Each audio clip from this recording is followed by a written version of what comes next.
Shabbat Shalom, Shabbat Shalom. which is peace on Yahweh's holy Sabbath day. Welcome to another holy convocation that Yahweh has enjoined unto us here in Stone Mountain, Georgia.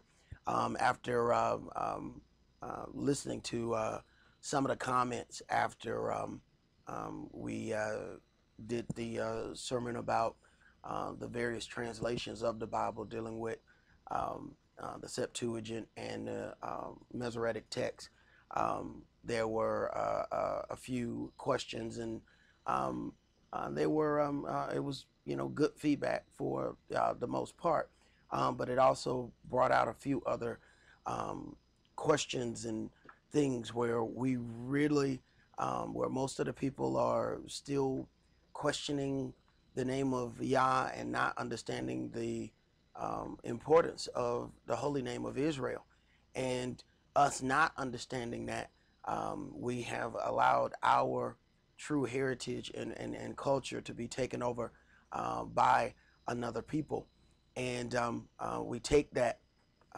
lightly, and we don't understand when we if you just go back to some generations before, it used to be a thing where there was a question about what kind of name did your family have.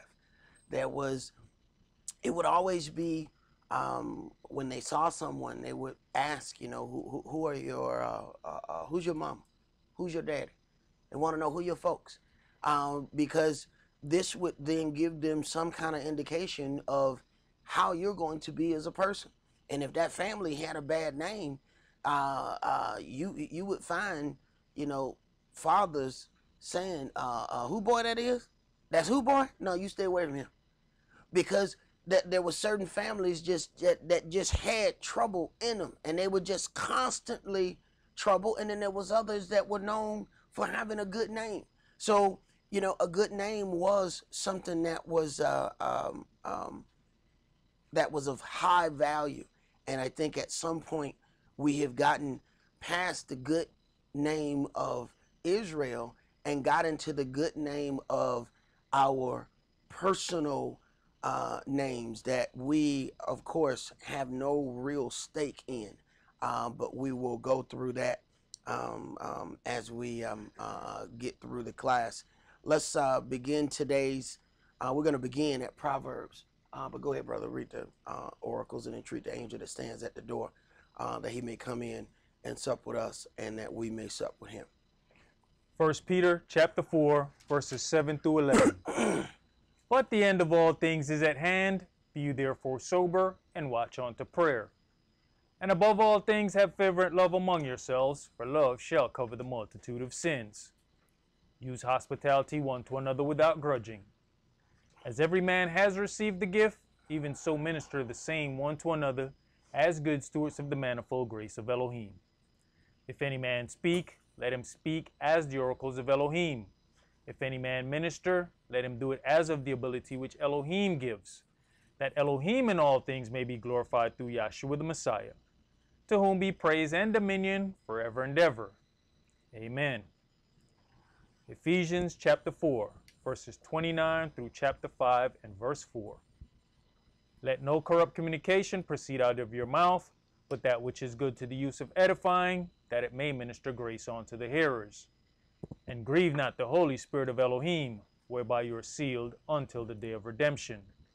Let all bitterness and wrath and anger and clamor and evil speaking be put away from you with all malice. And be you kind one to another, tender-hearted, forgiving one another, even as Elohim for Yahshua's sake has forgiven you. Be you therefore followers of Elohim, as their children, and walk in love, as the Mashiach also have loved us, and has given himself for us an offering and sacrifice to Elohim for a sweet-smelling savor. But fornication and all uncleanness or covetousness, let it not be once named among you as becomes saints. Neither filthiness, nor foolish talking, nor jesting, which are not convenient, but rather given of thanks. Ecclesiastes chapter 5, verses 1 and 2. Keep your foot when you go to the house of Elohim, and be more ready to hear, than to give the sacrifice of fools, for they consider not that they do evil. Be not rash with your mouth, and let not your heart be hasty to utter anything before Elohim. For Elohim is in heaven, and you upon earth. Therefore let your words be few. Exodus chapter 23, verses 20 and 21. Behold, I send an angel before you to keep you in the way and to bring you into the place which I have prepared. Beware of him and obey his voice. Provoke him not, for he will not pardon your transgressions, for my name is in him. Revelations chapter 3, verses 20 through 22. Behold, I stand at the door and knock. If any man hear my voice and open the door, I will come into him and will sup with him and he with me. To him that overcomes will I grant to sit with me in my throne, even as I have also overcame and am sat down with my Father in his throne.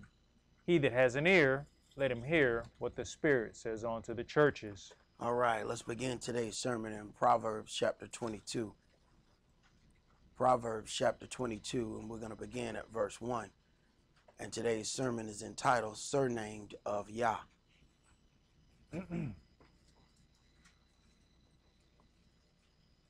Proverbs chapter 22 and verse 1.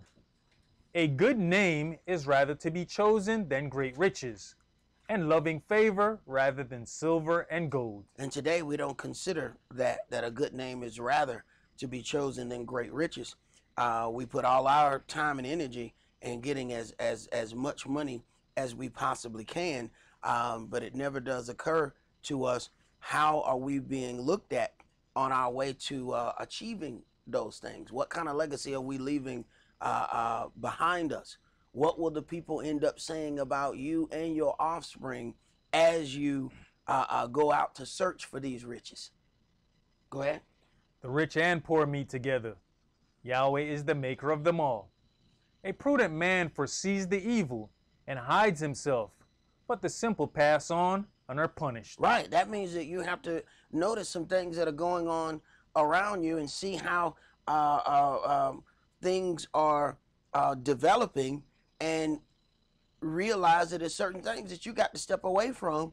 Otherwise, you just keep walking and end up getting yourself right in the midst of all of that trouble. Go ahead. You know, the brother also in his prayer mentioned being able to be corrected. And that's another thing. If you're not conscious enough to be free to ask somebody, hey, I did this. Mm-hmm. Was I in error? Right. You could just stay in your own belief and continue down that path of unrighteousness. Very much so. And what's bad about that is sometimes that can that end up not just affecting you, that end up affecting everybody that's around you. Because if you don't know that that's an error, then that means you are teaching that error to other members of your family. And you know that we are creatures of habit. And once we get accustomed to things, once we get used to doing that, it is even harder for us to turn around and rearrange some things that we've gotten accustomed to doing. So that not only affects us, but it affects everybody that's around us. Go ahead. Proverbs chapter 22 and verse 4. By humility and the fear of Yah are riches, and honor and life. Thorns and snares are in the way of the froward, but he that does keep his soul shall be far from them. Train up a child in the way he should go, and when he is old, he will not depart from it. Train up a child in the way he should go, and when he is old, he will not depart from it. Now, you have to explain to parents, there's this gray area in between when they get grown and when they get old. Because you will say, you know, I know I taught that child better than that right here. That don't make no sense. I didn't teach them. Now I don't know where they getting this from. They ain't old yet. Hold what you got. You train them up in the way that they should go. That don't mean they're going to do it. Go ahead. The rich rules over the poor, and the borrower is servant to the lender. He that sows lawlessness shall reap vanity, and the rod of his anger shall fail. He that has a bountiful eye shall be blessed, for he gives of his bread to the poor. Cast out the scorner, and contention shall go out. Yes, strife and reproach shall cease. Right. So when people tell me that some individual is the cause of all of their problems. When that individual is gone, then I ask them, so why you still got problem? You told me that was the problem. Why you still got problem? They gone. That mean they might have been part of the problem. They definitely wasn't all of the problem because you still having issues. Go ahead. He that loves pureness of heart, for the grace of his lips, the king shall be his friend. The eyes of Yah preserve knowledge, and he overthroweth the words of the transgressor. The slothful man says, there is a lion without, I shall be slain in the streets. The mouth of strange women is a deep pit. He that is abhorred of Yah shall fall therein. Foolishness is bound in the heart of a child, but the rod of correction shall drive it far from him. He that oppresses the poor to increase his riches, and he that gives to the rich shall surely come to want. You have two major problems, right, in verses 15 and 16. Foolishness is bound in the heart of a child, but the rod of correction shall drive it far from him. You have those that will not allow anybody to discipline their kids, but once they get up to a certain point, they are at a point where you cannot discipline them at this point because you have allowed some things to happen too long. Then you have the next situation, he that oppresses the poor to increase his riches, and he that gives to the rich shall surely come to want, which is come to lack. When we end up, we watch all of these things that come on television, and we buy into a lot of these sob stories that are given unto us, and these people are majorly rich playing this sympathy game, and we give the most money to rich organizations. When you talk about even the situation of what happens in America, when you go and start looking at what causes this humongous deficit that America is in, and while they are auctioning off houses, putting people out on the street, they're doing all of these things, they're sending millions of dollars per day into already rich countries. The amount of money that Israel gets is just amazing, and they can just do whatever it is they want to do while posing to be the true children of Israel. The amount of money and military weaponry that they are able to get, and then you find that even some of the very countries that America has so-called warred with, go back a couple of years before that, and they were sending them millions of dollars per day. Wait a minute, but then you said them people was evil? Then you invade them people for weapons of mass destruction? But you was just sending money to them too. Right. Go ahead. Verse 17. Bow down your ear, and hear the words of the wise, and apply your heart unto my knowledge. For it is a pleasant thing if you keep them within you. They shall withal be fitted in your lips, that your trust may be in Yah. I have made known to you this day, even to you. Have not I written to you excellent things in counsels and knowledge, that I might make you know the certainty of the words of truth, that you might answer the words of truth to them that send unto you? Rob not the poor, because he is poor, neither oppress the afflicted in the gate. For Yahweh will plead their cause, and spoil the soul of those that spoiled them. And this country makes the bulk of their money off of poor people. I have worked for several large companies, and they will instruct you to go into rich neighborhoods and give stuff away. And we all sitting there talking to the manager like, man, this is $1 million house. Why are we giving this away? And you go to a regular neighborhood and they're telling you, make sure you get that money before you start working. What? This is how America does things. Go ahead. Verse 24. Make no friendship with an angry man, and with a furious man you shall not go, lest you learn his ways, and get a snare to your soul.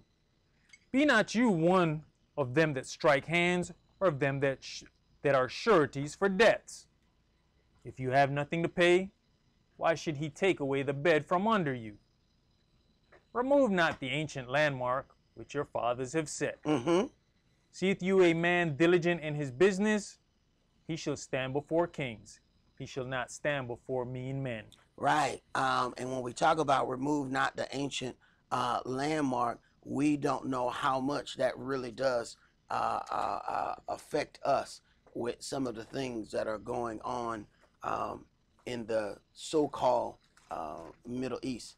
Let's go to Isaiah chapter 44.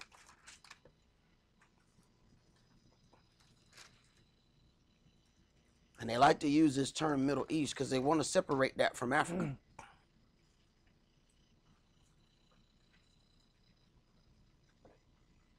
Isaiah 44, and let's start that at verse 1. We're going to read verses 1 through 20. Yet now hear, O Jacob, my servant, and Israel, whom I have chosen. Thus saith Yah that made you, and formed you from the womb, which will help you. Fear not, O Jacob, my servant, and you, Yeshurun, whom I have chosen. For I'll pour water upon him that is thirsty, and floods upon the dry ground. I'll pour my spirit upon your seed, and my blessing upon your offsprings. And they shall spring up as among the grass, as willows by the watercourses. One shall say, I am Yahweh's, and another shall call himself by the name of Jacob, and another shall subscribe with his hand unto Yah, and surname himself by the name of Israel. And why would anybody have to surname themselves by the name of Israel? When you go back to the beginning of the book, all of us were named after our fathers. We all had the name of Israel. But when you look at this graphic here, that is a part of a magazine that's called the Black Chronicle. This is dated August 20th, 1862, issue 5, page 4. The slaves were permitted to take last names. The last names they gave us were the names of the slave masters who owned us. So now you have people that walk around in pride in their last name. I'm a Graham, I'm a Johnson, I'm a this. And keep looking and you're going to find the slave master with that same last name. So when you talk about why the children of Israel will have to surname themselves, Yahweh already knows that he has already set forth and given us the blessings and the curses that we were going to have to undergo if we didn't do what we were supposed to do. So in that part, we would lose our name, we would lose our culture, we would lose all of these things. So when he says you're going to have to surname yourself back to Israel, this was part of the thing that happened immediately once our people got here. This was why you watched in Roots the big fight why Kunta Kinte couldn't keep his name. Your name is the first thing that denotes what God you serve and what culture or what ethnic group you belong to. They said, no, this is your Christian name. You got to take Toby, and you're going to get beat, and you're going to get beat until you accept this name, because this name glorifies their God. You got to take this name. When you meet a man named Muhammad, you don't have to ask him what God he served. You already know that. His name says that. So we haven't taken in consideration what these names meant when they gave them to us. We never considered any of those things. Brother had sent a video, and it was showing talking about some things about Harriet Tubman, and that her ancestors knew that they were Hebrews, and then they start going into the names of what her real name was, and the names of her siblings. And all of these names were Hebrew names. And these are just things that we don't consider, but we're going to go a little bit deeper into that anyway. When you talk about dealing with a surname, we're going to go through that definition here shortly. Go ahead, brother. Keep going. Verse 6. Thus says Yahweh, the King of Israel, and his Redeemer, Yahweh of hosts. I am the first, and I am the last, and beside me there is no Elohim. And who, as I, shall call, and shall declare it, and set it in order for me, since I appointed the ancient people. And the things that are come and shall come, let them show unto them. Fear you not, neither be afraid. Have not I told you from that time, and have declared it? You are even my witnesses. Is there an Elohim beside me?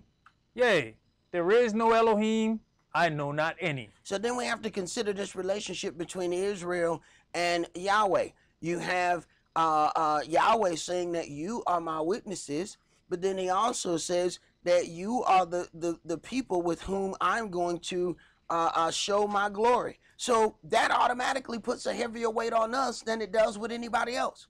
And we keep wondering why we get punished more for our sins than anybody else. We keep asking, we think everything is racism. We think everything is racial. Those doors was open because Yahweh opened them. He just used those things to go ahead and further that punishment. But he told us from the beginning, you're going to be punished 7 times more for your sins. And the first thing we holler is, oh man, this is racism. But we never step back to consider, Yahweh told us this before anybody else was even in the picture. You're going to be punished 7 times more for your sins. So why do we look confused when we go to court and the Gentile get 1 year probation and we get 10 years hard time? I just looked at a program where they was interviewing these 3 black men who are the longest serving people for a wrong conviction ever released. 39 years plus. Wrongly convicted. 39 years. These are gray-headed, gray-bearded men now. 40 years of their lives gone. In the wrong place at the wrong time. Forced confessions by the police. These things end up happening to us way more than they happen to anybody else. But not one person will go back and consider why these things are brought forth unto us. Because we are not walking in the culture that was given unto us. And people don't want us to walk in that culture. They benefit from us not walking in our culture. Because people who don't have culture are easy to rule over. They really don't have any direction. They really don't have any standards. You can go in their neighborhood, open up stores, and say you buy, you go. That don't happen when the people have some kind of collective culture.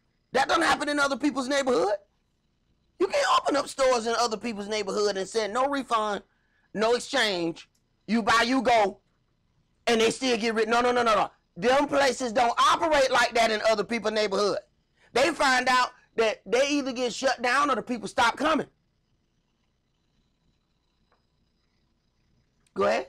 Isaiah chapter 44 and verse 9. They that make a graven image are all of them vanity, and their delectable things shall not profit. And they are their own witnesses. They see not nor know, that they may be ashamed. Who has formed a god, or molten a graven image that is profitable for nothing? Behold, all his fellows shall be ashamed, and the workmen, they are of men. Let them all be gathered together, let them stand up. Yet they shall fear, and they shall be ashamed together. The smith with the tongs both worketh in the coals, and fashioneth it with hammers, and worketh it with the strength of his arms. Yea, he is hungry, and his strength fails. He drinks no water, and is faint. The carpenter stretches out his rule. He marks it out with a line. He fit it with planes, and he mark it out with the compass, and makes it after the figure of a man, according to the beauty of a man, that it may remain in the house. He hews him down cedars, and takes the cypress and the oak, which he strengtheneth for himself among the trees of the forest. He plants an ash, and the rain does nourish it. Then shall it be for a man to burn, for he will take thereof, and warm himself. Yea, he kindleth, and baketh bread. Yea, he makes a god, and worships it. He makes it a graven image, and falleth down thereto. Right, he's giving this process and saying, how does this even make any sense? That you would make a graven image, but when you make the graven image, it won't take the whole tree. So you're going to use part of the tree for one thing, part of the tree for something else, and then the other part of the tree you make a god. You don't see the error in that? Go ahead. He burns part thereof in the fire, with part thereof he eats flesh. He roasteth roasts, and is satisfied. Yea, he warms himself, and says, Aha, I am warm. I have seen the fire. And the residue thereof he makes a god. So if the thing that you made your idol out of, you made your idol out of this thing, the other part you use to warm yourself, the other part you use to help cook you some bread, then that is the essence of what your God is made of, was all still done with these natural things. How do you still believe in the idol? Go ahead. How can it have any power if you the one that made it and you can burn it up and destroy it? Exactly. Keep going. Even his graven image, he falls down onto it and worships it and prays onto it and says, Deliver me, for you are my God. Mm-hmm. They have not known nor understood, for he has shut their eyes, that they cannot see, and their hearts that they cannot understand. And none considers in his heart, neither is there knowledge nor understanding to say, I have burnt part of it in the fire. Yea, also I have baked bread upon the coals thereof. I have roasted flesh and eaten it. And shall I make the residue thereof an abomination? Shall I fall down to the stock of a tree? Mm-hmm. He feeds on ashes. A deceived heart has turned him aside, that he cannot deliver his soul, nor say, Is there not a lie in my right hand? Is there not a lie in my right hand? And we consider this part of leading us away from this surname that Yahweh has given unto us, cause us to then pick up all of these other cultures and all of these other religious practices. What we have to consider is that we read out of the same book that we read out of when we went to church on Sunday. But all of a sudden, we see certain things that we never saw before. How is that possible? When all of these things were always here. Perspective means a whole lot. When we go to the next graphic, when it says surname in Strong's, that is H3655, which is kana, to address by an additional name, to eulogize or give flattering titles.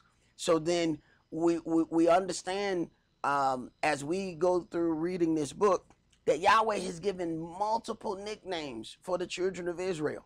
And we'll go by and we'll go by another nickname that Yahweh has given us. And this is something that we have done as people forever. We constantly nickname one another. Some of us got a nickname that we can't say in public. Don't nobody know them nicknames but us and a few family members. Matter of fact, if you say them, people like, don't call me that. Don't do that. Don't do that. Don't do that. Don't call me that. I got nickname. I had nickname before I was able to learn my real name. I knew my nickname. I didn't give it to me. To the point where some kids, when they ask them their name, you have to reteach them when it's time for them to go to school. Baby, that's no, baby, you can't. No, you can't. No, you can't write Boo Boo Man on that. That's not your real name, baby. Okay. Your name Brandon, not Boo Boo Man. Okay. Let's spell it. So now they got to reteach these kids when it's time for them to go to school, because up to now for 5 years their whole family been calling them Boo Boo Man. So now it's time to go to school. You can't be telling them about what's your name, Boo Boo Man. You want to with it? So teacher get a piece of paper and say, who the hell is Boo Boo Man? This ain't gonna work.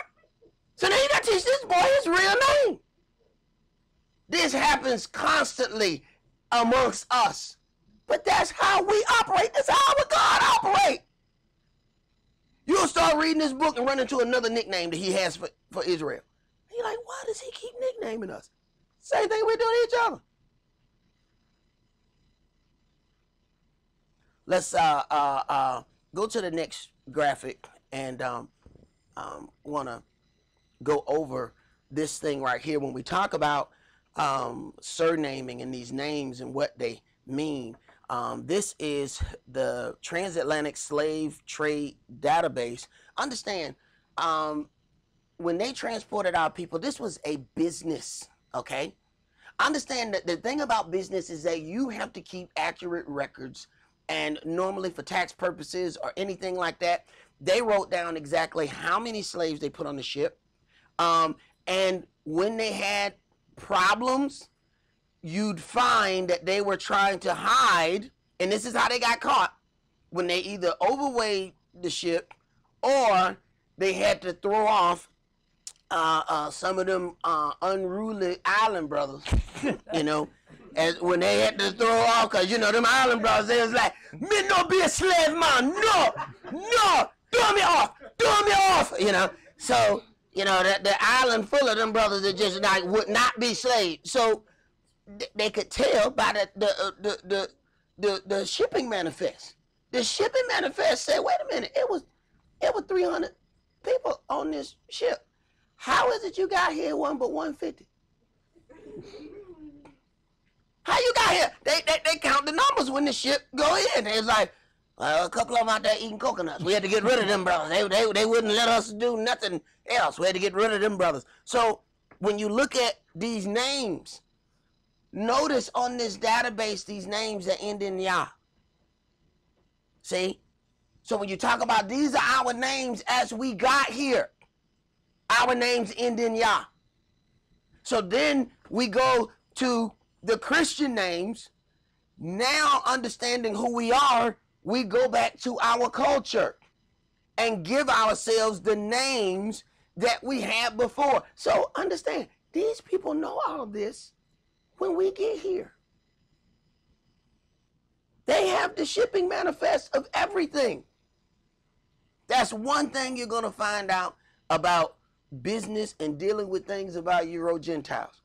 Those records are somewhere. You just got to find where they are. Because they're going to have their records when it comes down to business, and slavery was big business. Big business. And you don't just do things without paperwork when it comes down to big business. Because they had to borrow the money, or they had to justify making those voyages to go and get those individuals. So the big money people who are paying for the ship and paying for this voyage, they like, all right, show me the numbers of what you got. You know, now you got to explain to me, because don't think the person who's, you know, shipping owns the ship. No, it's just like big business today. There's somebody dealing with the ship. He don't own the ship. He got to answer to somebody. And that man looking at them numbers, hey man, what? You need to talk to me about where these 70 slaves right here went. You know, he said, hey man, I had to get rid of them, or else I was going to lose all of them. You want to go back and get them, man, you can go on that island if you want to. But them brothers there, they hard to rule over. They just will not, you know, they ain't going to happen. So there's some things that if we go back, we'll see that these things make a whole lot more sense. If we go back to the front of the book, because Yahweh had not given Israel his name, all the names end in El, like Daniel, Gabriel, things of that nature. When you go about the angel's name, what do you find? Gabriel, Michael. Lucifer's real name is Hallel. So those things end in El. As Yahweh then gave us his name, then you start seeing names end in Yah. But you don't see names end in Yah until a certain point, because they didn't have that knowledge at that point. He didn't give us his name right away. Go ahead, brother. No, I just wanted to say something that I realized a while ago. Oh, you don't find your name on there? No. Like, that's what I got put off right there. I just playing. Go ahead, bro. No, I was looking at the girls and the woman, and looking at the ages, and I realized that there's one that says woman, but it's actually 16. Mm-hmm. I see girl at 14, but then right. The woman, they actually consider the age woman as 16-year-old. Well, you also see on here where how many men they have versus women. But then there was who was that? One of those presidents stated that I guess because basically they're coming to get the men to work. But one of the presidents, I want to say it was Jefferson or somebody like that, he said he found that the woman was way more valuable than the man because he could make that was him. Because he said with the woman I can make more slaves. I can't make more slaves with the man. So she is a breeder of more slaves. So they first start getting man because they wanted work immediately. But as they started thinking about long term and multiplying, their money, they realized, wait a minute, the woman is way more profitable and valuable than we could ever think. That man is just gonna be him. But if I get a woman, she can keep having kids. My grandmother was one of 19. So consider that. You get one woman, you got 19 more slaves. You get one dude, you got one dude. Let's go to Isaiah chapter 42.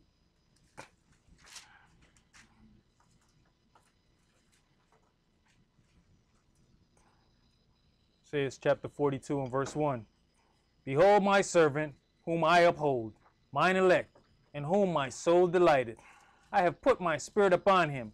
He shall bring forth judgment to the Gentiles. And when people say bring forth judgment, they don't understand the various ways in which Yahshua is going to make that happen. Sometimes people just think of that in the most aggressive way that they can possibly imagine. But setting up a righteous governmental system is going to bring judgment to this system in itself. Go ahead. He shall not cry, nor lift up, nor cause his voice to be heard in the street. Right. So consider that. He shall not cry, nor lift up, nor cause his voice to be heard in the street. And as we go through some other things, you're going to see where Yahshua did exactly what is depicted in this graphic, where the Pharisees come at him one way, and then he ends up basically avoiding this confrontation. You have people that are on the street yelling, saying that they're doing God's work. They're doing all of these things. You read this book, he says he was not going to cause his voice to be heard in the street. So Christ wasn't going to be out, hollering and doing battle script in the middle of the street. But people will tell you, I've actually had somebody send an email to us, where's the proof of y'all work? Why don't y'all be out in the street doing battle script? I ain't doing battle script out in the street. You ain't gonna catch me hollering in the middle of the road, Ezekiel 14, my brother. That's not gonna happen. With all of the power that Christ had, you think anybody could have beat him in battle script? How you gonna beat the word with the word? You ain't gonna win that battle.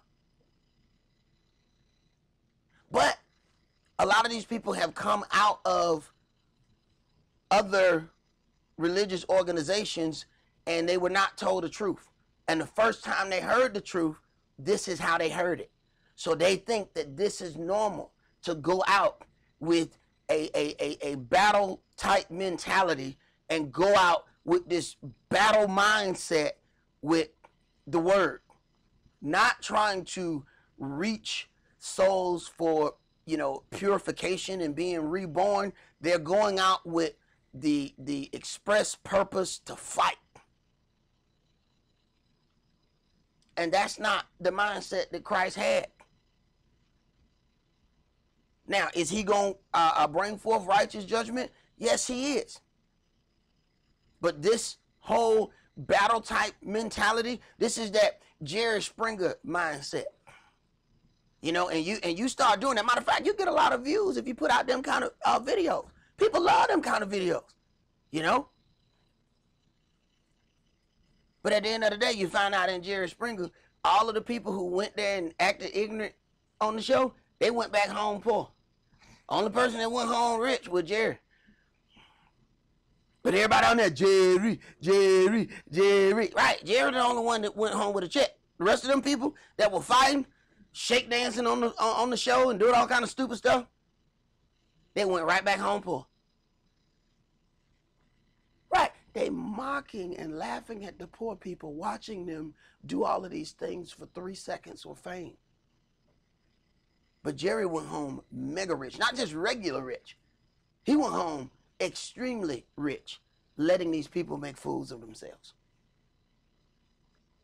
And where people are getting these views, doing all of this, you know, this battle script thing, you have to understand that there's a difference between somebody laughing with you and somebody laughing at you. They're not the same things. Go ahead. Verse 3. A bruised reed shall he not break, and the smoking flax shall he not quench. He shall bring forth judgment unto truth. He shall not fail, nor be discouraged, till he have set judgment in the earth. All right. Hold your place right there, and then let's go to Matthew chapter 12. So just put a mark right there in your book. We're going to come back to Isaiah 42. But we're going to go to Matthew chapter 12, and we're going to start that at verse 9.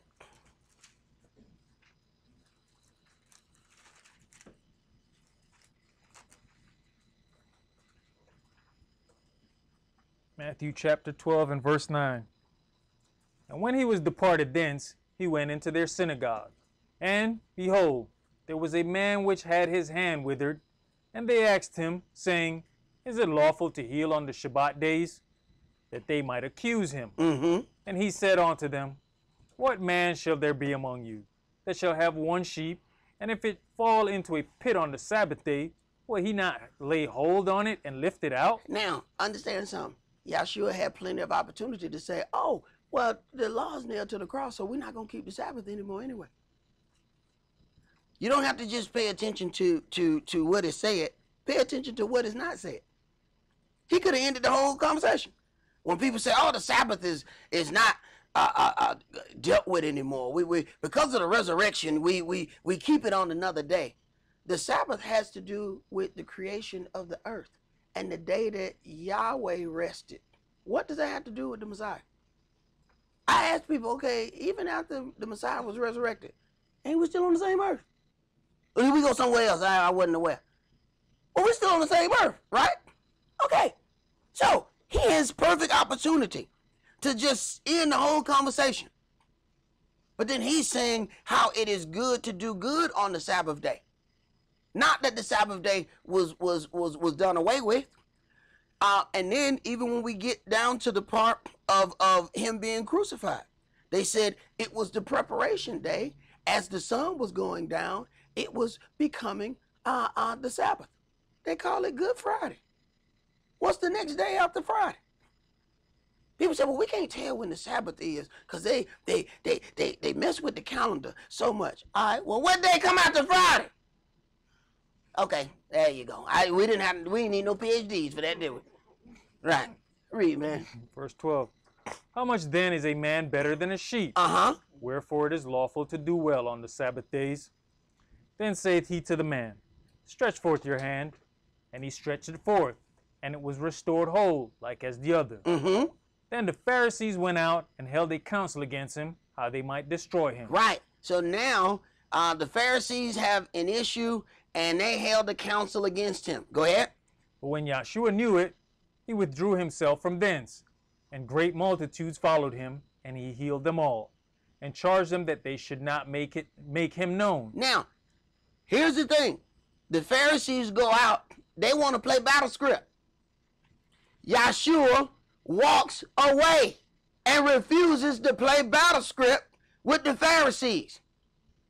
Then they write down why he did it. Read.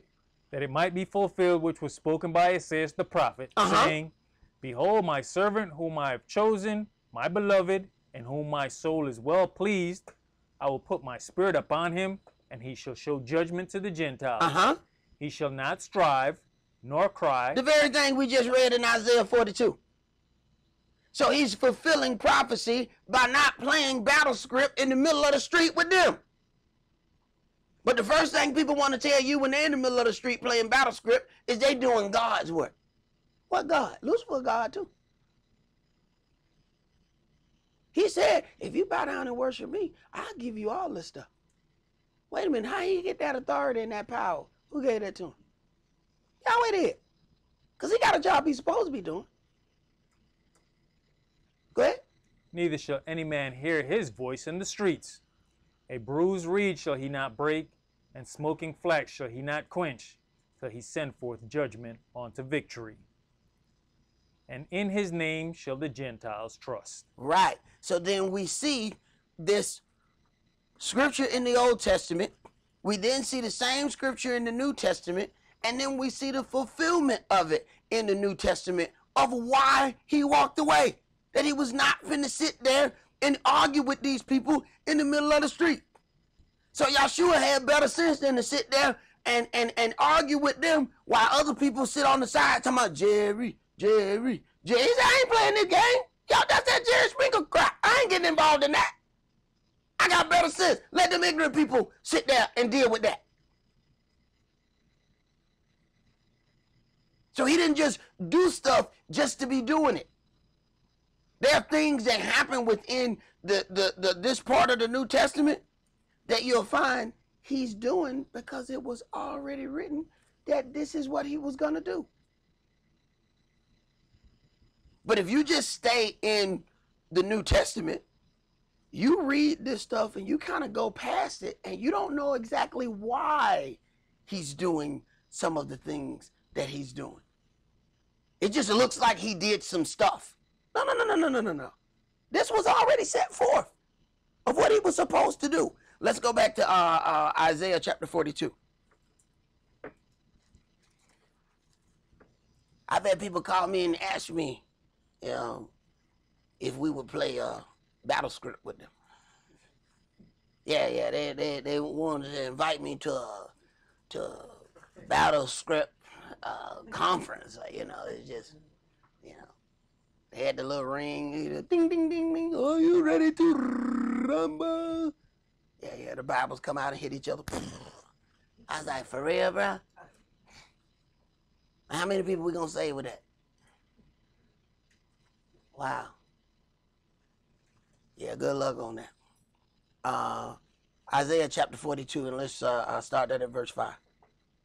Thus said the Adonai Yah, he that created the heavens and stretched them out, he that spread forth the earth and that which comes out of it, he that gives breath unto the people upon it, and spirit to them that walk therein. I, Yahweh, have called you in righteousness, and will hold your hand, and will keep you, and give you for a covenant of the people, for a light of the Gentiles, to open the blind eyes, to bring out the prisoners from the prison, and them that sit in darkness out of the prison house. I am Yah, that is my name, and my glory will I not give to another, neither my praise to graven images. Behold, the former things are come to pass, and new things do I declare. Before they spring forth, I tell you of them. This is something that you need to have written down for a reason.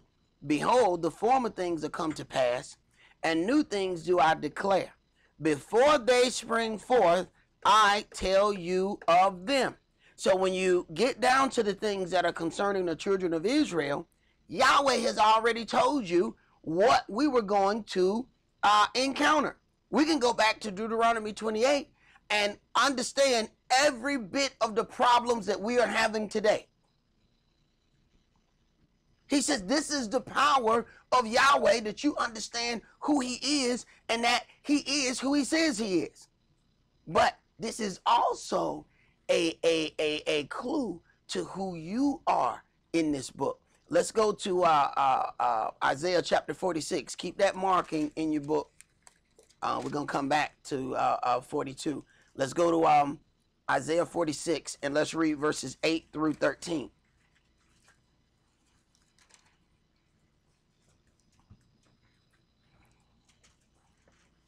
Verse 8, remember this, and show yourselves men. Bring it again to mind, O you transgressors. Remember the former things of old, for I am Elohim, and there's none else. I am Elohim, and there's none like me. Declaring the end from the beginning, and from ancient times the things that are not yet done, saying, my counsel shall stand, and I'll do all my pleasure. This is another one that has to be there. Declaring, verse 10, declaring the end from the beginning, and from ancient times the things that are not yet done, saying, my counsel shall stand, and I will do all my pleasure. So when people stand in the land of Israel and tell you that they are the ancient descendants of the Israelites, when the most horrific thing that they have encountered is the Holocaust, yet we can't find not one mention of the Holocaust from Genesis to Revelation. Yahweh says, my power is that I declare the end from the beginning. I've already told you everything that's going to befall you. So if you're supposed to be Yahweh's chosen people, how is it we can't find your most horrific event in this book? Not only can we go to Deuteronomy 28 and find slavery, we can find distinct things about slavery. Where it says, I'm going to put a yoke of iron around your neck. They put a yoke of iron around our neck and made us plow the ground like an animal. They had a yoke of iron around your neck for any of those people who would run away. So they put the long thing so you would get stuck in the bushes so you couldn't go away. It said, you will be betrothed to a woman and some other man would lie with her. If they wanted to make a bigger, stronger slave, they would mate those people however they wanted to. We can find every point of what happened to us. This is what Yahweh says. And why do you need to have that in your arsenal? So that people won't give you low self-esteem about your culture and who you are.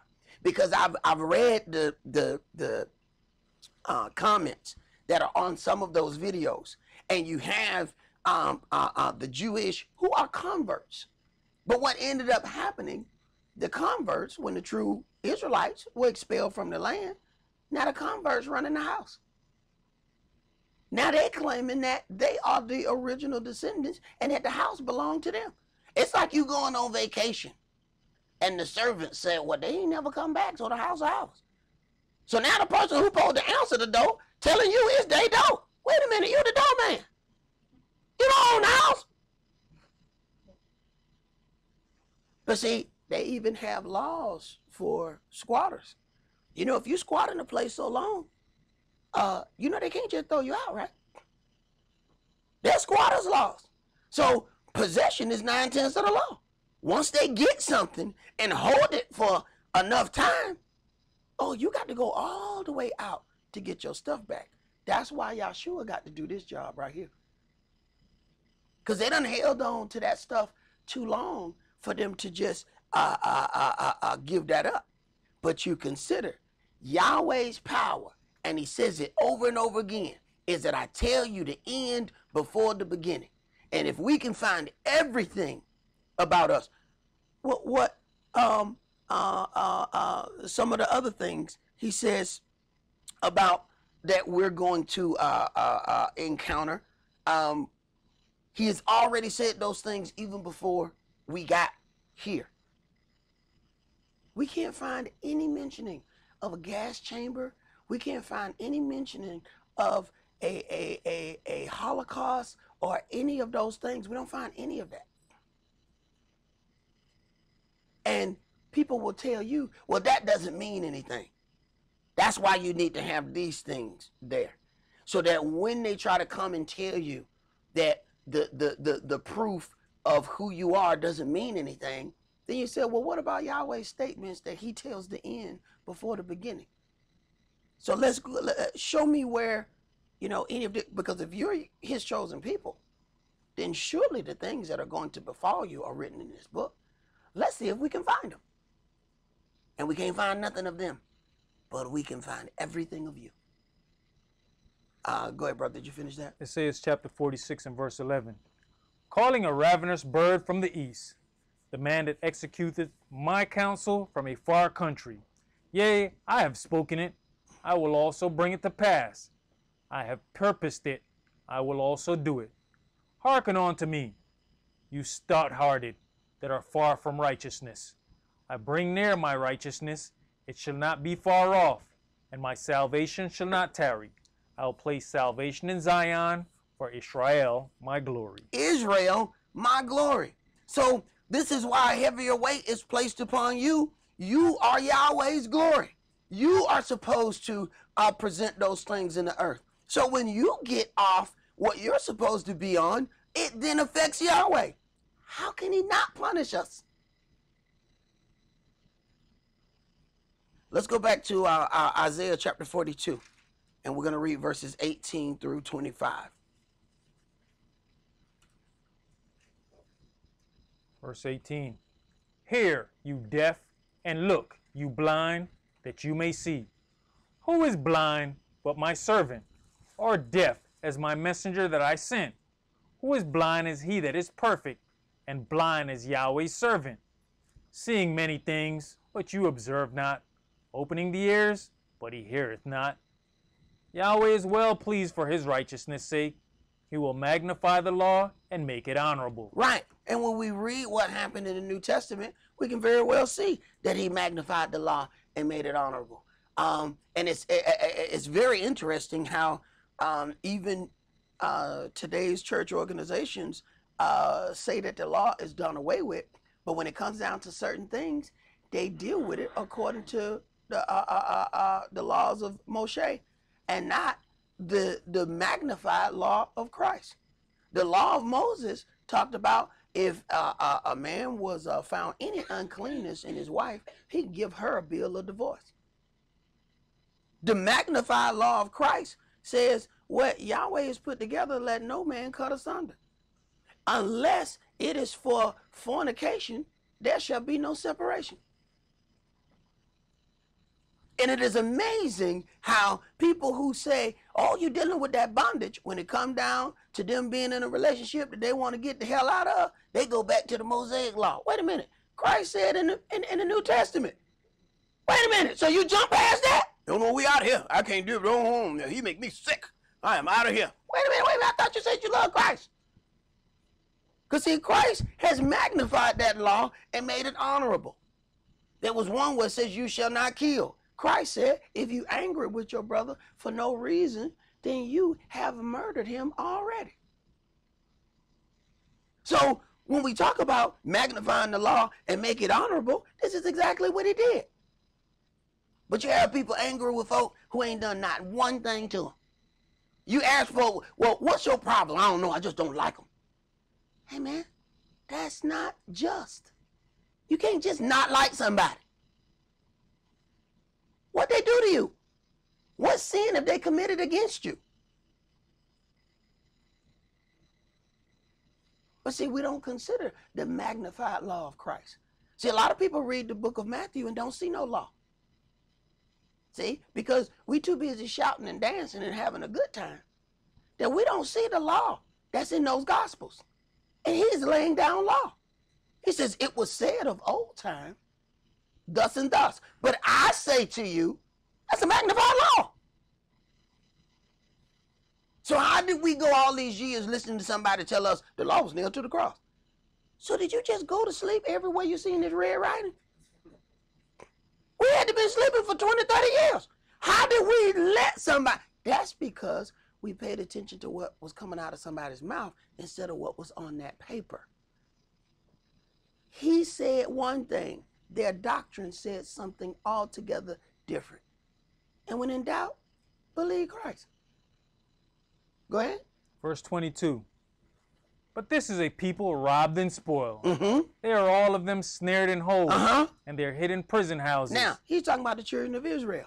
How many Jewish people you see snared in holes and hid in prison houses?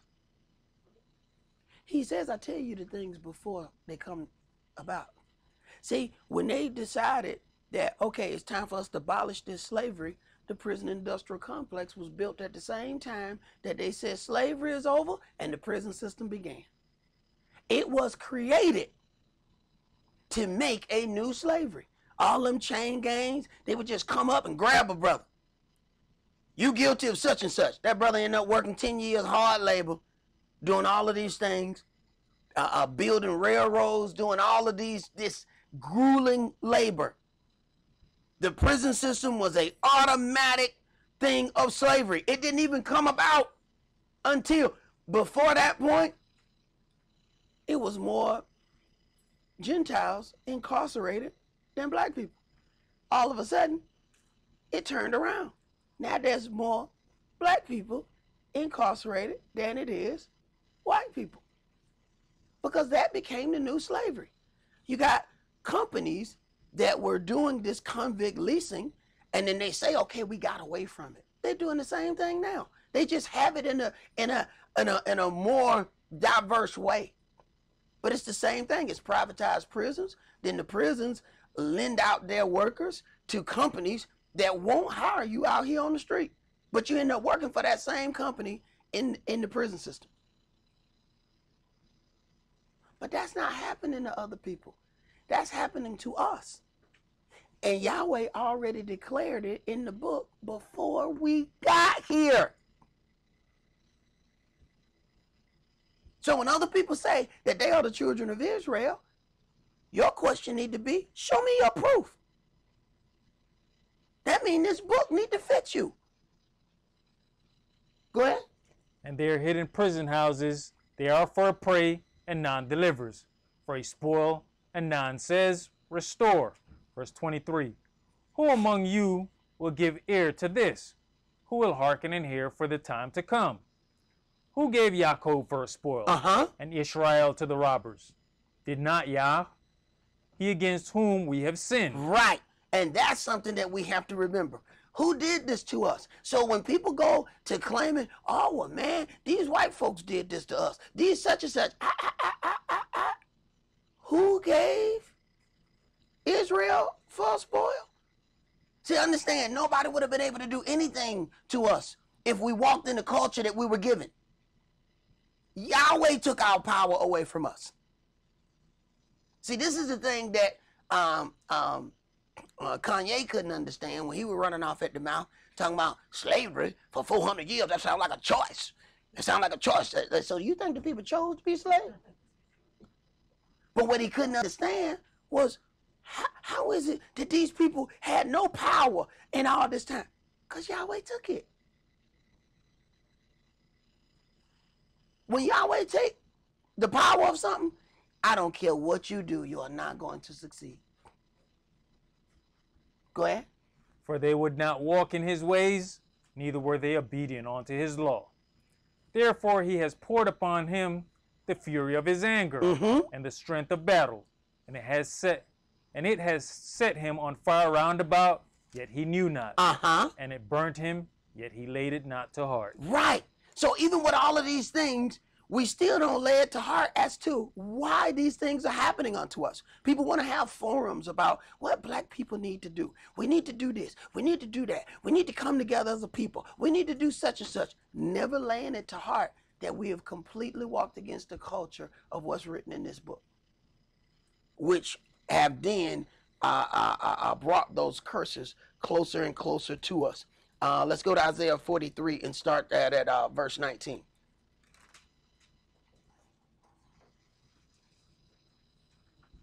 Verse 19, behold, I will do a new thing, now it shall spring forth. Shall you not know it?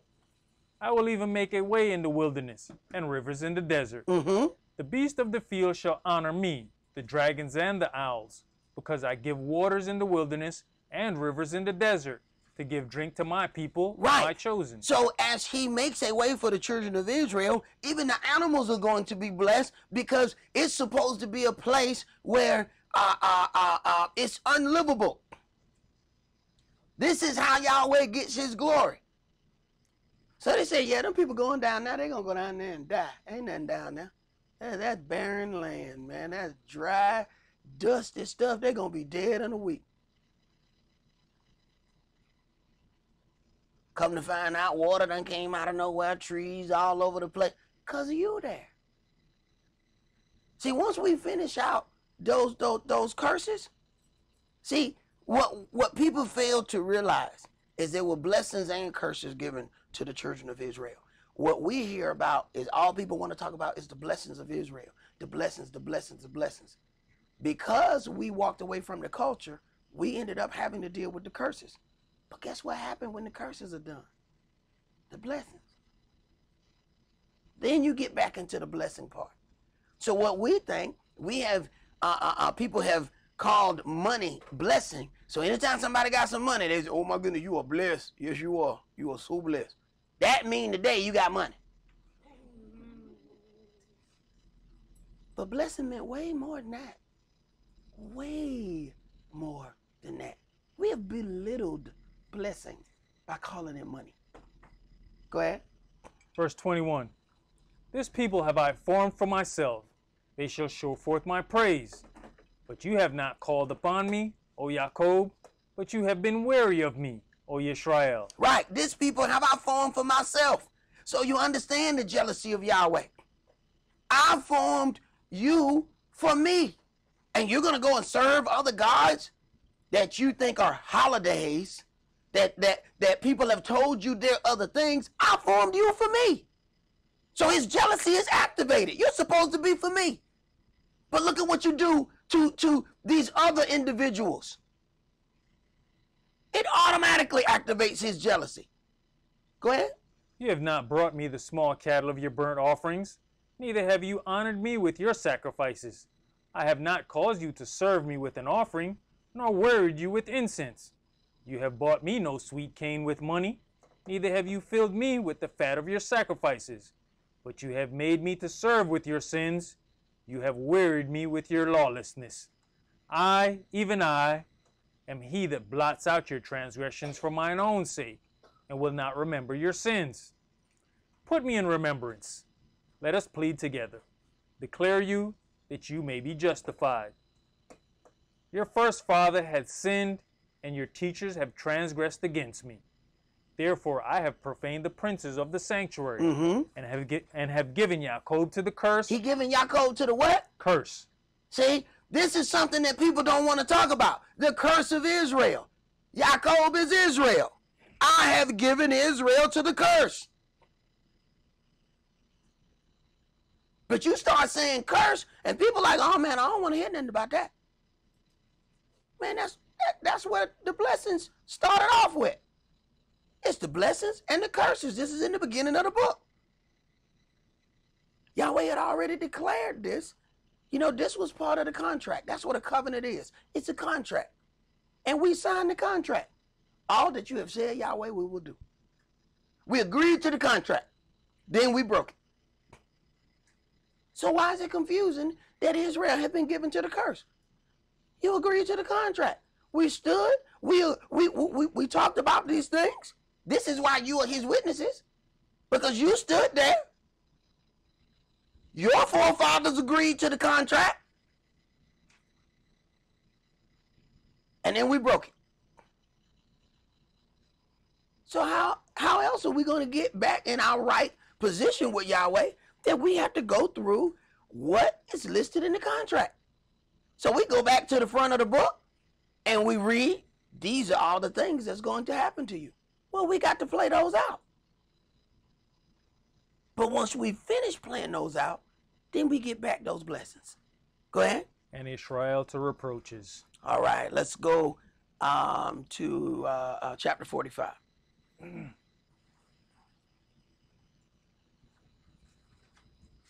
says chapter 45 and verse 1. Thus said Yahweh to his anointed, to Cyrus, whose right hand I have holden, to subdue nations before him. Okay, thus says Yahweh to his anointed, to Cyrus. Understand, this ain't an Israelite. The earth and the fullness therein belongs to Yahweh. He uses whatever he want to use. Just like when you read the part where the Messiah told them, go down such and such and you're going to find an ass coat tied to such and such. Go down there and get it and tell them that the master has use of it. So you just go down there and take them people stuff? No, the stuff mine. The whole earth mine. This is my stuff. I need my stuff. Go down there and get my stuff. Yeah, but you're sending me to go get the stuff. Right, because you work for me. Wait a minute, so wait a minute now. So I'm going to be thieving. Look at, boy, the stuff mine. The whole earth is mine. That's my stuff. See, that's the part that we're missing. Where it looks like you know, you're at a deficit. It looks like you don't have such and such. Understand, you serve the God who owns everything. It just look like you don't have a lot of money right now. It just look like you don't have a lot of stuff. You got everything. Your God owns everything. All this stuff is his. And when he wants to, he gonna make all them people get their stuff up and give it to you. Boy, go over there to that house over there. Okay. Why am I here? Man, tell those people come on out. Okay, now where they go? I don't care where they go. That's your house. Going on in there. What? Yeah, they've been holding it for you. Right. Tell them thank you for the decoration. Right. When he put Israel out of the land, they took all of our wealth. When it was time for Israel to go back from that captivity, he made them bring it all back. They were just holding your stuff. That's all they doing now. All that stuff that they got over there in the Vatican, that they got stuffed all in the basement, they hiding all that gold, they hiding all that stuff. Right. Yahweh like, yeah, go get that stuff back.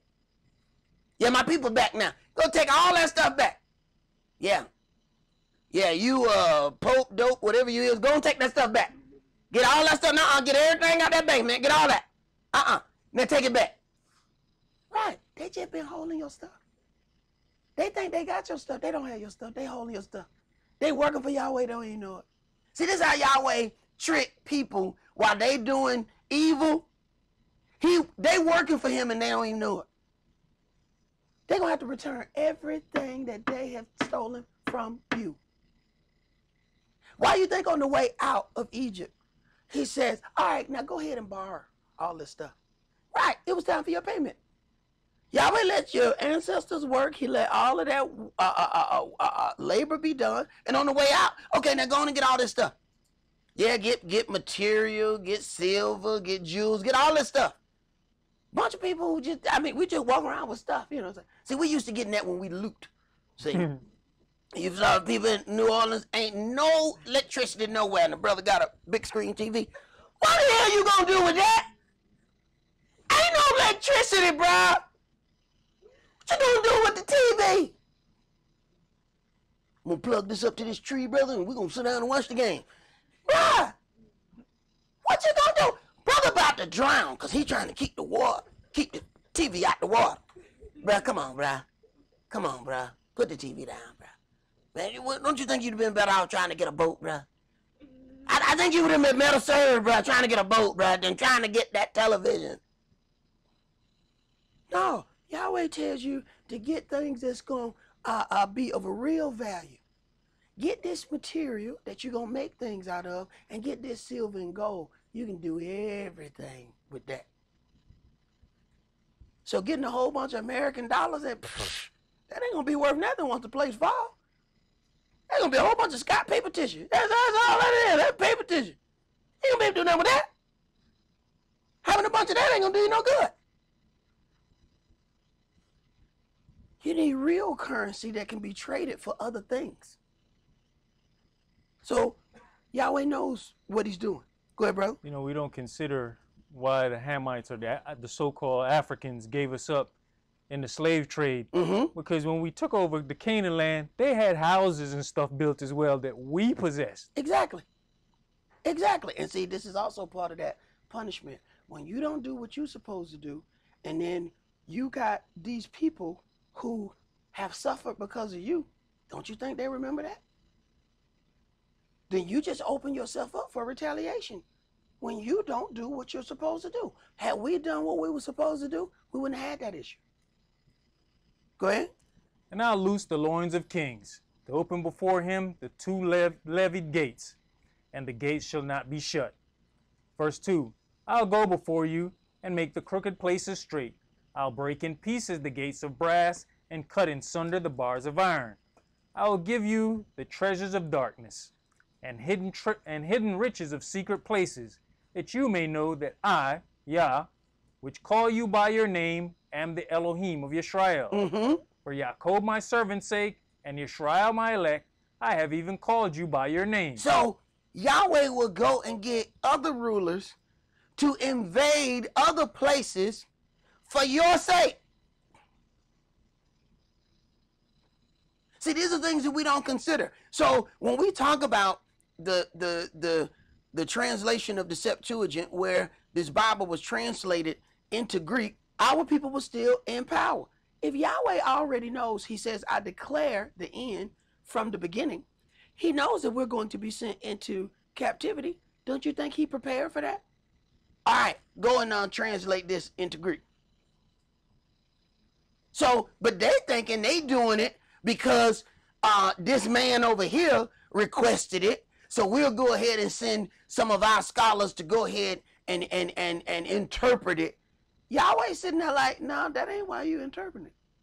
You interpret it because this is the language that you're going to be speaking, because these people about to take over the earth and kick you out your land. But while you got it, go ahead and interpret the book. See, this is how I'm going to lead you back to your culture by your own work. And it never does occur to us that Hebrews were the ones that did that work. But if Yahweh is declaring the end from the beginning, he's already preparing you for that.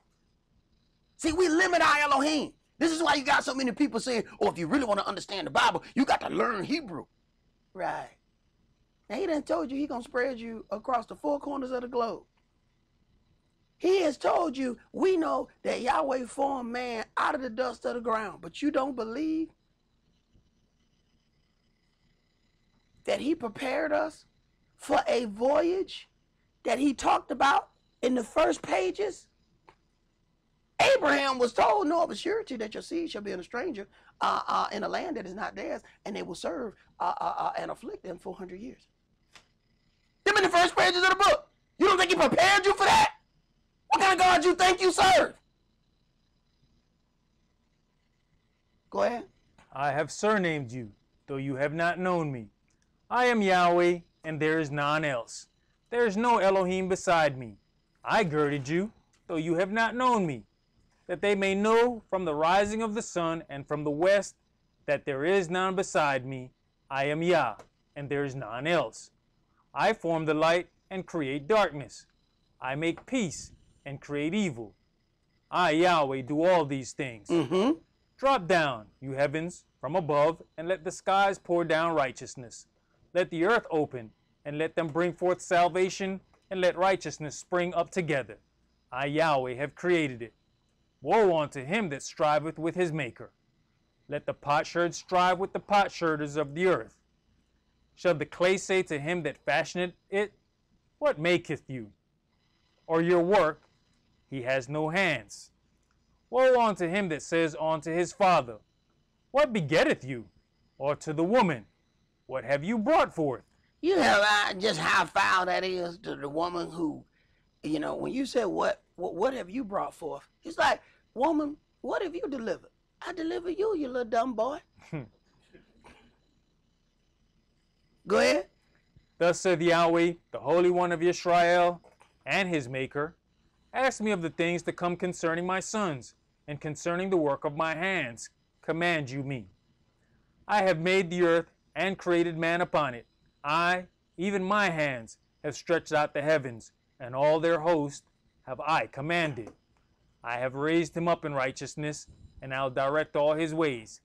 He shall build my city, and he shall let go my captives, not for price nor reward, says the Yahweh of hosts. Thus said Yahweh, the labor of Egypt, and merchandise of Ethiopia, and of the Sabaeans, men of stature, shall come over unto you, and they shall be yours. Thus says Yahweh, the labor of Egypt, and the merchandise of Ethiopia, and of the Sabaeans, Africans, men of stature, shall come over unto you, and they shall be yours. And you got a lot of your people walking around talking about, no man, we're Ethiopians. Israel and Ethiopia, same place. Nah, man, you can take that up out of here. Because he says, those are going to be given unto Israel. See, these are people who have ruled over Israel in time past and did things that wasn't quite right. Now they want to tell us, because of this story that they got with Sheba, that now we all became Ethiopians. That ain't going to work. And coincidentally, the Ethiopians are the only people that they will accept as being Israelites. But then they still make those people convert And as we went over about a month or two ago, there was a force injecting the women so that they wouldn't reproduce in Israel. Now, if that ain't some sickness, I don't know what is. They say, yeah, you Israel, but we don't want no more of y'all black Israel. So go ahead and take this shot. What? Right. Go ahead. They shall come after you, in chains they shall come over, and they shall fall down onto you. They shall make supplication unto you, saying, surely Elohim is in you, and there's none else, there is no Elohim. Verily you art a Elohim that hideth yourself, O Elohim of Israel, the Savior. They shall be ashamed and also confounded, all of them. They shall go to confusion together that are makers of idols. But Yisrael shall be saved in Yah with an everlasting salvation. Israel shall be saved in Yah. So all those that decide not to deal with Yahweh have already given up their salvation because they have decided that they're not going to deal with their maker. Go ahead. You shall not be ashamed nor confounded, world without end. For thus saith Yahweh that created the heavens, Elohim himself that formed the earth and made it. He has established it. He created it not in vain. He formed it to be inhabited. I am Yahweh, and there is none else. Right. He has established it. He created it not in vain. He formed it, meaning the earth, to be inhabited. So when people say they die and then go to heaven, Yahweh like, wait a minute. No. This book says the meek shall inherit the earth. The earth was your paradise. Heaven ain't your paradise. That's not the place that you were given. See, we've gotten somebody else's fairy tale that you die and zip train go to heaven. He said, no. You were given a paradise. You just mucked it up. You gonna clean your paradise. And I tell people this, it's real simple. If you give something to your child and they muck it up and you give them something else, do you understand what you just did to that child? You have created a really foul concept. You give something to your child and they mess it up, you make them fix it. You get them their own room and they muck up the room, clean this room. But then you have those that say, oh, look at this room junky. My baby must need a bigger room. Guess what? They're going to have double the amount of junk in the next one. Go ahead. Verse 19. I have not spoken in secret in a dark place of the earth. I said not unto the seed of Jacob, seek you me in vain.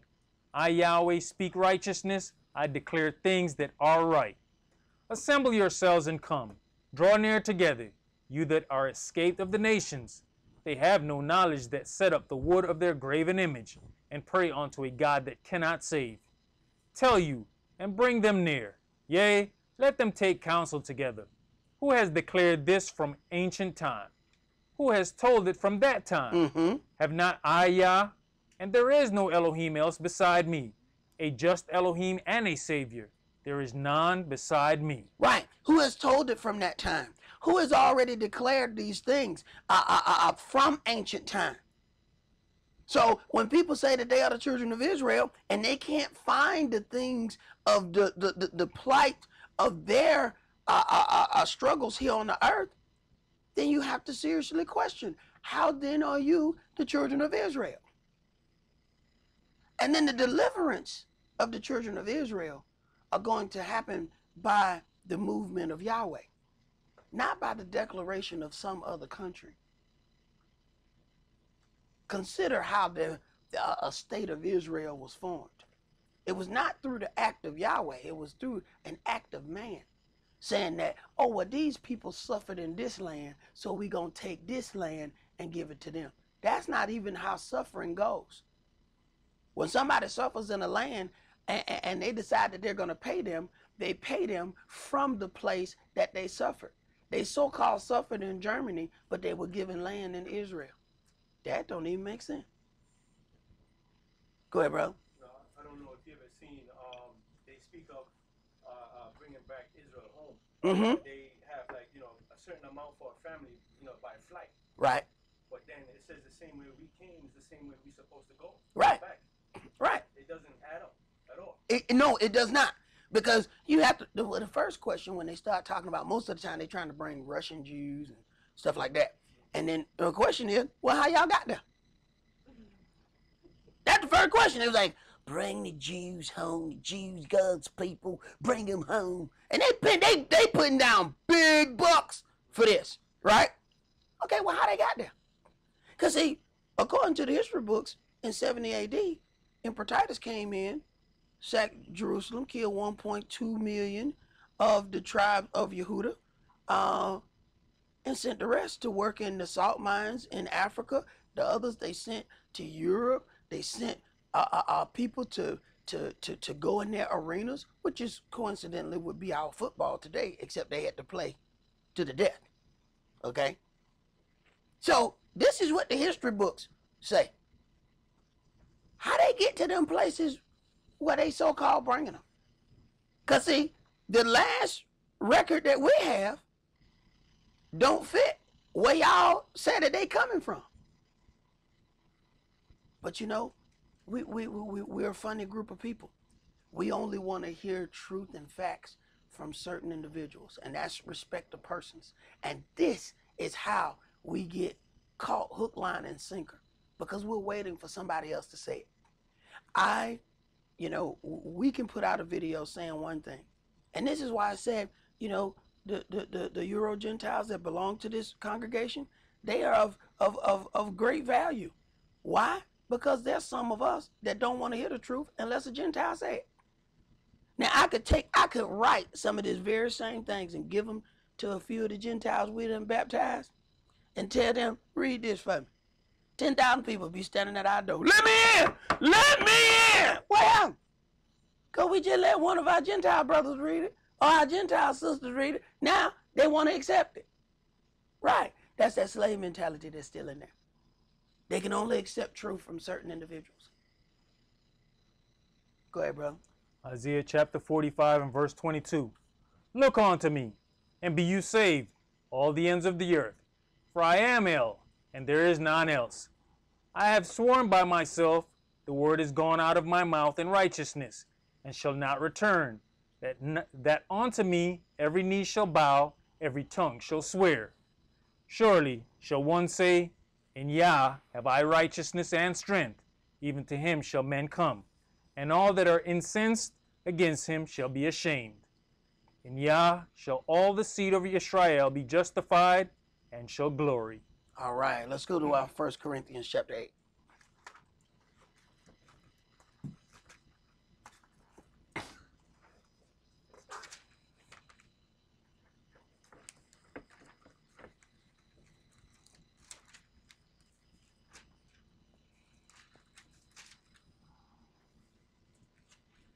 First Corinthians chapter 8, and we're going to start that at verse 1. Now as touching things offered unto idols, we know that we all have knowledge. Knowledge puffs up, but love edifies. And if any man think that he knows anything, he knows nothing yet as he ought to know. But if any man love Elohim, the same is known of him. As concerning thereof the eating of those things that are offered in sacrifice unto idols, we know that an idol is nothing in the world, and that there is none other Elohim but one. We that have the knowledge of Yahweh our Elohim, we know that the idol does not really exist. It exists in people's mind. Go ahead.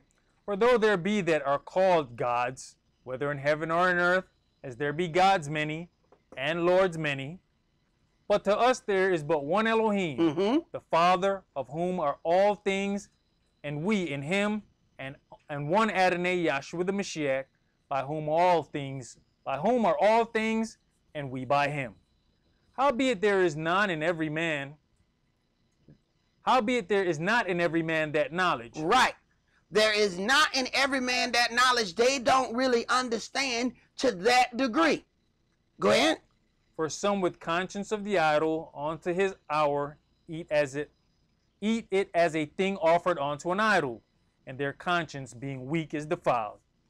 But meat commendeth us not to Elohim, for neither if we eat are we the better, neither if we eat not are we the worse. We have to understand, as people are having these gatherings for holidays, a lot of these people don't understand why certain food is always there at certain gatherings. They don't understand that these were certain foods that were sacrificed unto that particular God that they're worshiping on that day. There's a reason why in most of those things you're going to find a pig in there somewhere. When you get down to certain holidays, consider why there are certain food for each holiday. And we don't consider those things. We just follow them as tradition, not understanding that these things were set forth as worshiping that particular God that they're dealing with at that point. Go ahead. But take heed, lest by any means this liberty of yours become a stumbling block to them that are weak. For if any man sees you, which has knowledge, sit at meat in the idol's temple, shall not the conscience of him which is weak be emboldened to eat those things which are offered to idols? Right. So if somebody offer or invite you to a shindig and they going worshiping another God, or sometimes they may not even understand what it is that they're doing. But when people see you there, they're going to automatically assume that you agree with the worship practices that are going on at that particular time. And now they may start going to worship idols because they saw you there. They said, man, I missed the last party, but I'm going to go to this next one that's coming up. Because I seen Isaac at that last one. Go ahead.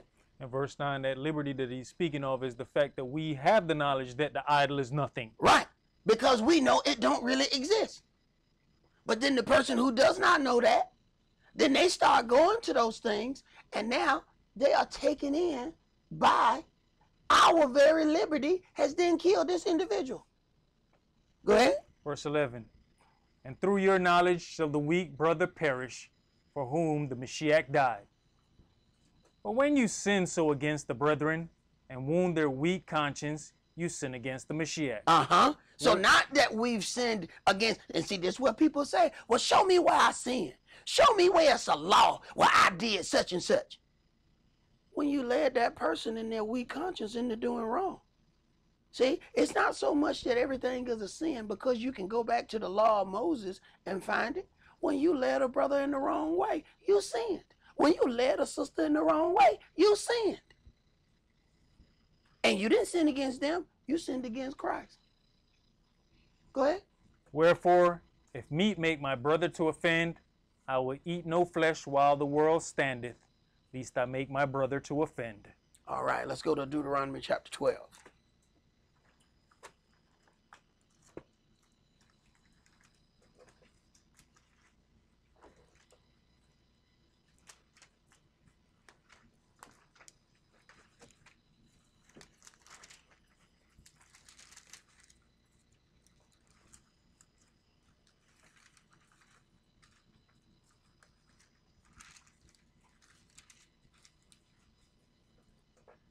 Deuteronomy chapter 12, and let's start that at verse 1. These are the statutes and judgments which you shall observe to do in the land, which Yahweh El of your fathers give you to possess it, all the days that you live upon the earth. You shall utterly destroy all the places wherein the nations which you shall possess serve their gods, upon the high mountains, and upon the hills, and under every green tree. Right. And it was those evergreen trees where they set up their worship, and they put those gifts under that Christmas tree, so you'd have to get down on your knees and bow down to that tree. These things were in place before Christ was ever on the scene. So when people try to tell you, well, this is about Christ, well, why they had these so-called trees already before Christ was here? Then that ain't about Christ then. See? So this is how the nations merge their gods. Go ahead. And you shall overthrow their altars, and break their pillars, and burn their groves with fire. And you shall hew down the graven images of their gods, and destroy the names of them out of that place. You shall not do so unto Yahweh your Elohim, but unto the place which Yahweh your Elohim shall choose out of all your tribes to put his name there, even unto his habitation shall you seek, and thither you shall come. And thither you shall bring your burnt offerings, and your sacrifices, and your tithes, and heave offerings of your hand, and your vows, and your freewill offerings, and the firstlings of your herds and of your flocks. Right. So then consider, this is where Yahweh says, in the place where he chose to place his name, this is where you're supposed to bring your tithe, your heave offerings, all of those things, the firstlings of your herd and your flocks. So when you gather at one of these other little worship practices that you think you're going to a holiday gathering, imagine how you have activated Yahweh's jealousy. Yahweh said, no. The place where you're supposed to bring all your offerings, the place where you're supposed to eat and be joyous at, that's the place where I chose to place my name there. Why you there? Why you at that place? And see, we hear that it says, for I'm a very jealous Elohim. And we don't understand the things that we do to activate his jealousy. See, we thought it was an innocent gathering. Go ahead.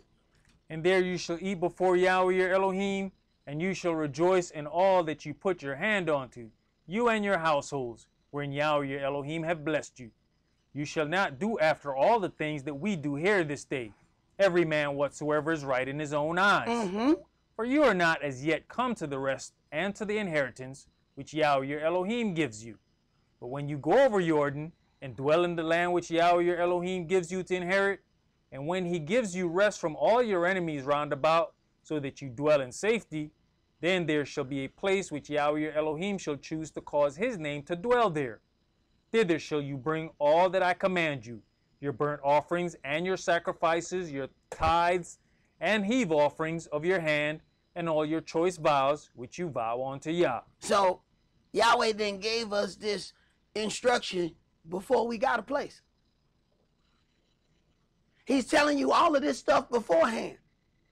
So when people then decide that they're gonna do what, well, I'm gonna bring, you know, all my meat and I'm gonna go over here, or I'm gonna bring all of this and I'm gonna go over there. I'm gonna do this how I want to do this. Yahweh said, you already in violation. You knew what was commanded of you from Jump Street. And the way things were made before, it was a system whereby it didn't allow us to be selfish. See, because we got deep freezer, you know, we could have, you know, we get a goat. We ain't got to eat but half of that goat. See, back in the day, once you decide to slay that goat, you got to eat that whole goat. That goat gonna be ruined in a couple of days. So now you automatically invite your neighbor. You automatically invite other people to share in this feast that you're going to have. Otherwise, the meat gonna be spoiled. But now we got deep freezer. We ain't got to invite nobody. We can do all this ourselves. And it just creates more and more selfishness. You got people got 3, 4 freezers at the house. Power go out, they pissed off. All that meat gone. Then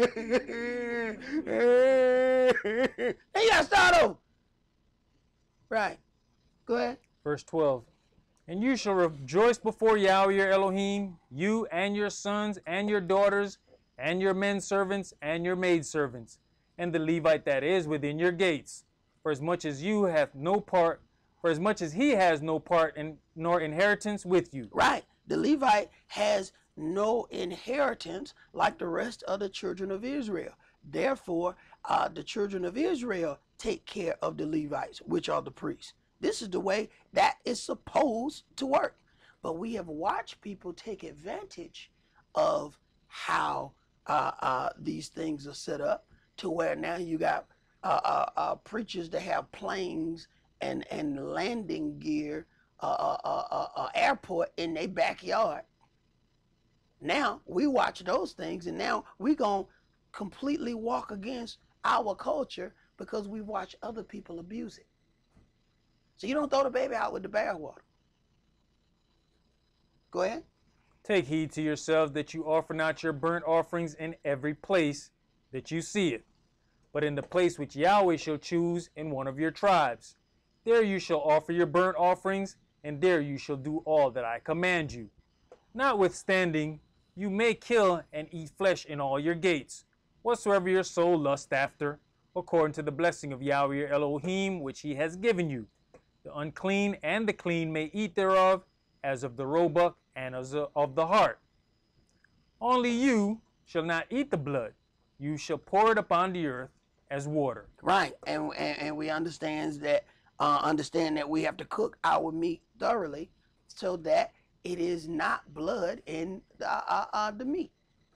The blood is the life of the animal, and we know we have to argue with these people every time we go out to places.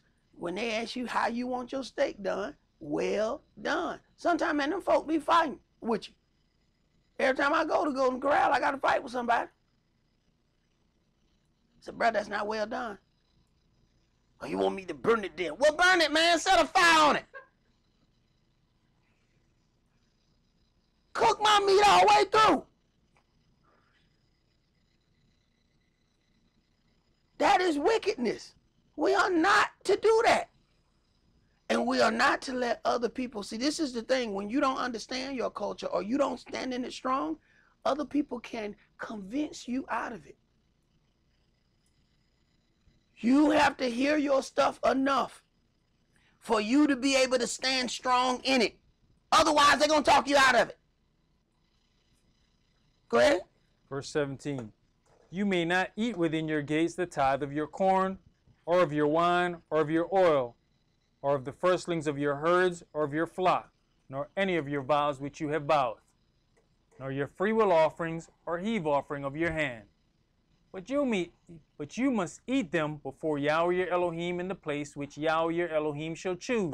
You and your son and your daughter and your manservant and your maidservant and the Levite that is within your gates. And you shall rejoice before Yahweh your Elohim in all that you putteth your hands onto. Right. So when Yahweh sees his people enjoying their things in other places, it automatically activates some things. Wait a minute. This is supposed to be happening at the place where I chose to place my name there. Why you at that place over there? Go ahead. Take heed to yourself that you forsake not the Levite as long as you liveth upon the earth. When Yahweh your Elohim shall enlarge your border, as he has promised you, and you shall say, I will eat flesh, because my soul longs to eat flesh, you may eat flesh, whatsoever your soul lusts after. If the place which Yahweh your Elohim has chosen to put his name there be too far from you, then you shall kill of your herd and of your flock, which Yahweh has given you, as I have commanded you, and you shall eat in your gates whatsoever your soul lusts after. Even as the roebuck and the hart is eaten, so you shall eat them. The unclean and the clean shall eat of them alike. Meaning the unclean and clean people, not unclean meat. Let's go ahead and clarify that, because people say, well, you see that? Yahweh said we can go ahead and eat some ribs right there. See, that's what I did on the 4th of July. I had the unclean and the clean alike. See, because I had beef ribs and I had pork ribs. I ate both of them. See, I had a beef in one part and one side, and I had a pork in the other. Right. That ain't what he's talking about. And we already know that pig don't do nothing but hold poison. Everybody who eat it eventually go to the doctor and they tell them, all right, you got to stop eating pork. And if they ain't told you yet, just give it a little time. Give it a little time. Everybody go to the doctor and get that same thing. You keep eating that pig, it is poison. The pig, it is a oxymoron when people say, man, I'm sweating like a pig. Pig don't sweat. Pig does not have sweat glands. That means all the poison from it stays inside its body, inside the meat. When you catch a temperature and you sweating, your body is trying to push out whatever poison is in you. That's what the temperature is for. It is pushing out poison. Pig don't have that. The poison is in everything in his body. So when you decide you're gonna go get you some pickled pig feet, then you're getting you some good poison feet of meat. That's what you get.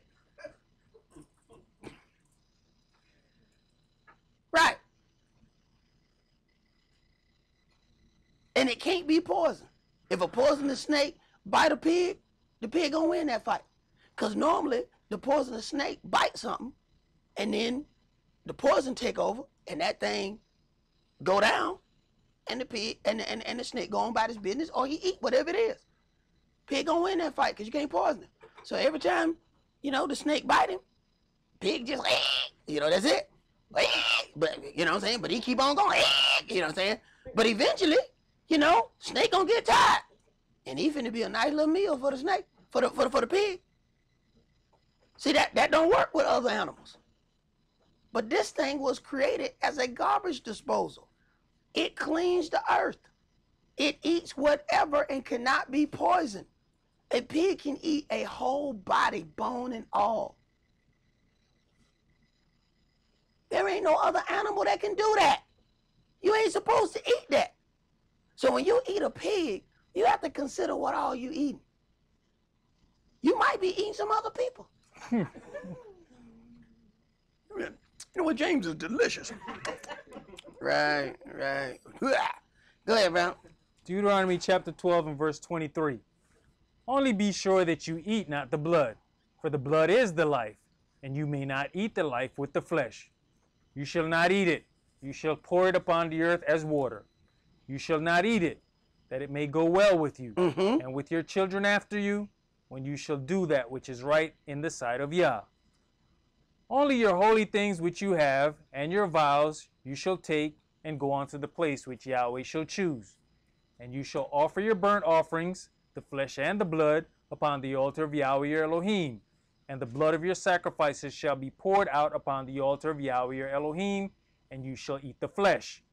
Observe and hear all these words which I command you, that it may go well with you, and with your children after you forever, when you does that which is good and right in the sight of Yahweh your Elohim. Right, and we have people that will tell us that good and right don't have anything to do with what you eat, and they are greatly mistaken. Even when you get down to the image or the vision that was given to Peter, he saw all of these beasts, and it says, rise, slay, and eat. He said, not so, because I've never eaten anything common or unclean. Then you realize that vision was about opening the door unto the Euro-Gentiles as people. He said, I have now learned not to call any man common or unclean. But see, I've heard people that say, you see right here, this is what God cleansed all the food right here. That is why I can eat this pork chop right here. It's smothered and covered right here. No, that ain't got nothing to do with that. See? So, and if we read far enough, it tells us this is about opening the door unto other people other than Israel. Because before, this was Israel's gospel. This was Israel's way of life. It had not been opened up unto other people. But Yahweh clarified that when he opened that door. Go ahead, bro. And we just read it. Who can come and eat the clean and the unclean? Right. So, but then Yahweh even goes even further in opening up this gospel unto other nations, but we have people who don't want to accept that as well, because they need a place to put their hate. They need a hate bag, and they need somebody to hold their hate bag. And be careful, at least you're holding somebody's hate bag. And somebody say, hold this. What is this? This is my hate bag. I got all my hate in there. I need you to hold that for me. No, I'm not holding your hate bag. You want to carry your own hate bag. See, because it's much easier to hate some other individual than to deal with how you got in that predicament and why Yahweh is doing that unto you. See, it's much easier to just throw that on somebody else. See, people do it all the time. All the things that they're unhappy about, some other person is the cause of it. Some other person. It's real easy to throw all your shortcomings or all your problems in life on some other individual. Because that way you don't have to fix none of your doings. So that's why people got the hate bag. Let's go to 1 Corinthians chapter 9.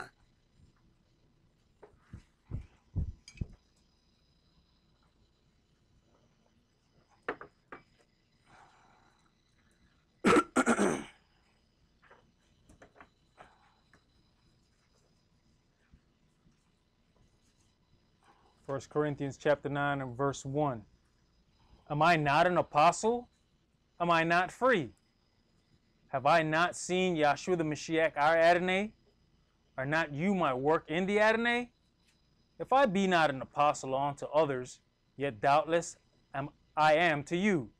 For the seal of mine apostleship are you in the Adonai. Mine answer to them that do examine me is this: have we not power to eat and to drink? Have we not power to lead about a sister, a wife, as well as other apostles, and as the brethren of the Adonai, and Cephas?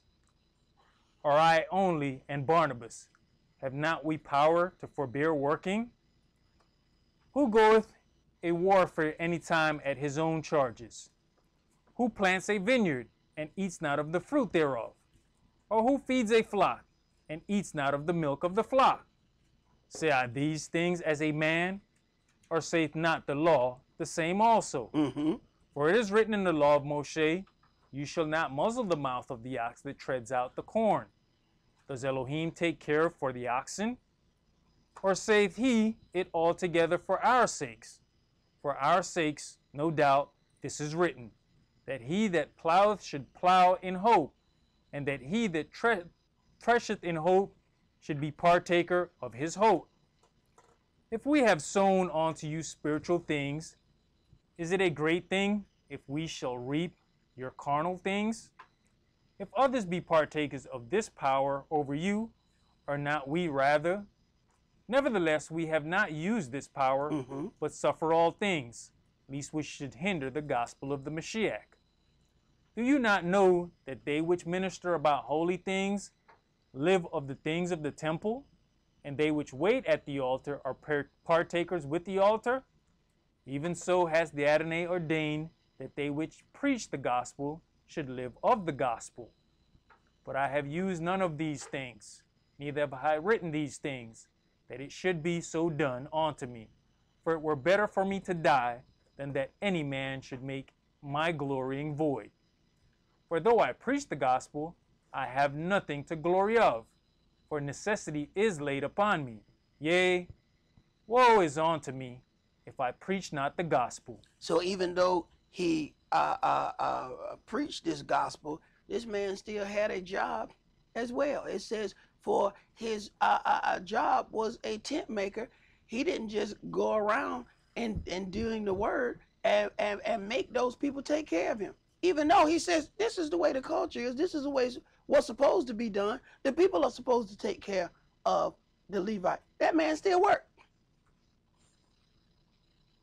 Go ahead. For if I do this thing willingly, I have a reward. But if against my will, a dispensation of the gospel is committed unto me. What is my reward then? Verily that, when I preach the gospel, I may make the gospel of the Mashiach without charge, that I abuse not my power in the gospel. Understand, he's then taking this word to Euro-Gentiles who really don't understand the culture. Now, there are Jews mixed in within those areas that do understand the culture, but for the most part, he's bringing this to people who do not understand. And rather than holding them responsible for all of those things, he took care of himself as much as possible. Go ahead. For though I be free from all men, yet have I made myself servant unto all, that I might gain the more. And unto the Yehudis I became as a Yehudi, that I might gain the Yehudis, to them that are under the law, as under the law, that I might gain them that are under the law. Right. And it tells you that there's a difference between the children of Israel and the Euro-Gentiles. The Gentiles are not under the law. So he goes and says the Yehudis to them that are under the law. Go ahead. To them that are without the law, as without the law, being not without law to Elohim, but under the law to the Mashiach, that I might gain them that are without the law. Right. So it lets you know that there are two different paths to salvation. There is the path that was given to Israel and the path that was opened up unto the Euro-Gentiles. The children of Israel have to do more for salvation than the Euro-Gentile does. But if we don't understand that, we're going to a place where they're teaching us a one-size doctrine, a one-size-fits-all, and it don't work for us. Go ahead. To the weak became I as weak, that I might gain the weak. I am made all things to all men, that I might by all means save some. And this I do for the gospel's sake, that I might be partaker thereof with you. Know you not that they which run in a race run all, but one receives the prize, one receiveth the prize. So run, that you may obtain. And every man that strive for the mastery is temperate in all things. Now they do it to obtain a corruptible crown, but we an incorruptible. I therefore so run, not as uncertainly, so fight I, not as one that beateth the air, but I keep under my body and bring it into subjection, lest that by any means, when I have preached to others, I myself should be a castaway. So this is something that we have to keep into consideration. But I keep under my body and bring it into subjection, lest we go out and get all the desires of the flesh to fulfill whatever it is we want fleshly. Least that by any means, when I have preached to others, I myself end up being a castaway. So you have that thing where people can go out and speak the word, but then they can't deal with bringing under subjection the lust of the flesh. Then you go out and teach all of these people, they end up getting their salvation, and you end up getting cast off because you can't keep your flesh under subjection. That's a problem. Let's go to Isaiah chapter 56.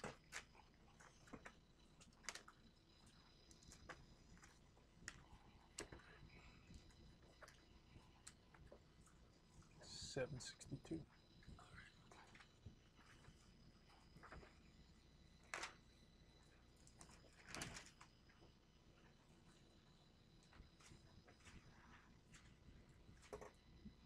Isaiah 56, and we're going to start that at verse 1. Thus saith Yahweh, keep you judgment and do justice, for my salvation is near to come, and my righteousness to be revealed. Blessed is the man that does this, and the Son of Man that lays hold on it, that keeps the Shabbat from polluting it, and keeps his hand from doing any evil. Right. And let me tell you, the way that the nations have pushed everything to violate the Sabbath, everything started Friday night. Friday night, latest night. Free before 12. Half price drinks till 2. Make sure you violate that Sabbath. And even when you're riding down the street on your way home, they make sure you wanna go into that den of iniquity because they hold the line and leave all the ladies at the front. And brothers be like, good, I'm going in there. I'm going in there. Right, they just held all of them at the door so you can see them all the ones that gonna be in there, the one right there at the door. That's it. But it make you think, man, it got to be 200 women in there. Right, now it's the same ones that's at the door. They just holding them. Right. So you can completely violate Yahweh's Sabbath. Go ahead. Verse 3. Neither let the son of the stranger that has joined himself to Yahweh speak, saying, Yahweh has utterly separated me from his people. Mm-hmm. Neither let the eunuch say, behold, I am a dry tree. For thus saith Yahweh unto the eunuchs that keep my Shabbats, and choose the things that please me, and take hold of my covenant, even unto them will I give in mine house, and within my walls a place and name better than of sons and of daughters. Mm-hmm. I will give them an everlasting name that shall not be cut off. Also the sons of the strangers that join themselves to Yah, to serve him and to love the name of Yahweh, to be his servants, everyone that keeps the Sabbath from polluting it and takes hold of my covenant. Right. Also the sons of the stranger. So this is not limited to the children of Israel anymore. But you have some that they have a serious problem and that they need to still carry that hate bag. So they want to exclude other people from being a part of Yahweh's family. Yahweh said, I created the earth and all the people that's in it. Go ahead. Even them will I bring to my holy mountain, and make them joyful in my house of prayer. Their burnt offerings and their sacrifices shall be accepted upon mine altar. Now that's big. their burnt offerings and their sacrifices shall be accepted on mine altar. Before, Yahweh said, hey, don't bring nothing come from those strange people up here. Don't bring none of that. That stuff can't come and be offered in here. Go ahead. For mine house shall be called an house of prayer for all people. For the Adonai, which gathers the house, the outcast. For the Adonai, which gathers the outcasts of Israel, says, yet will I gather others to him, beside those that are gathered onto him. All you beasts of the field, come to devour, yea, all you beasts in the forest. His watchmen are blind, they are all ignorant, they are all dumb dogs, they cannot bark, sleeping, lying down, loving to slumber. Yea, they are greedy dogs, which can neither have enough, and they are shepherds that cannot understand. They all look to their own way, everyone for his gain from his quarter. Right. When the evangelists come out and say they need a new $63 million jet, our people are the one to back them up. Yeah, they need that jet. That old one it ain't no good. They need a new jet. They need a new $63 million jet. What? I have to refuel that other one. I have to keep stopping. Everybody got to go to the gas station.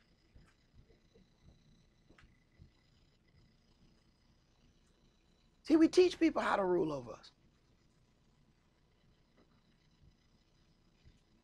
They all greedy.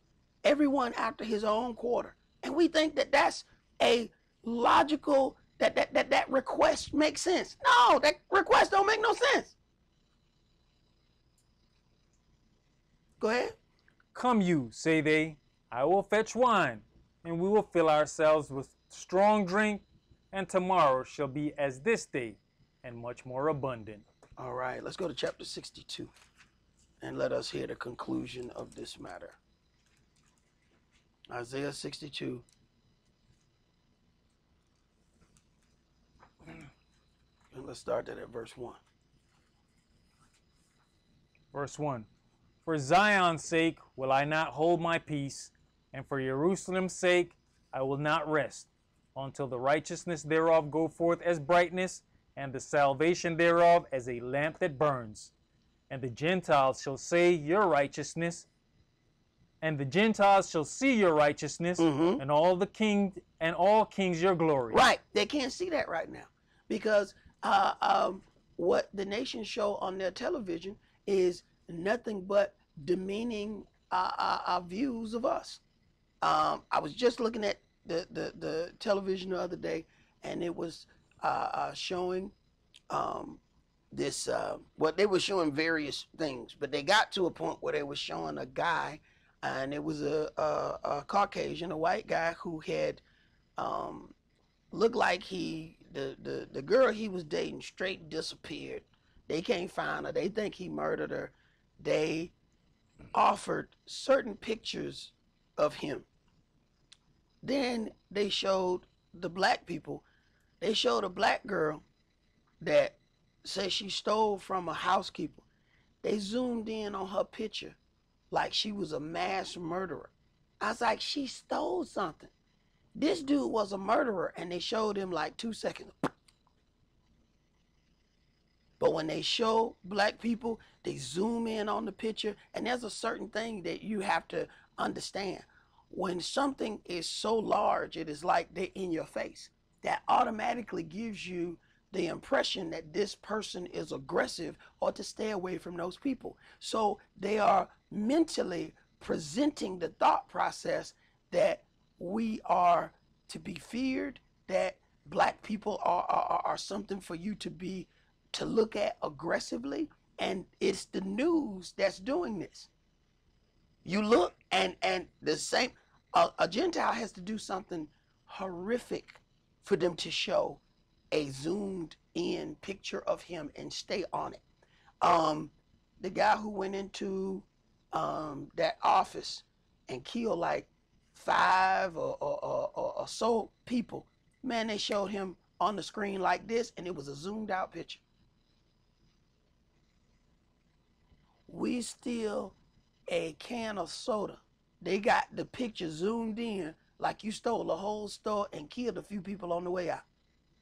But see, when you go back to the race riots that have basically been in almost every major city, they started the same way.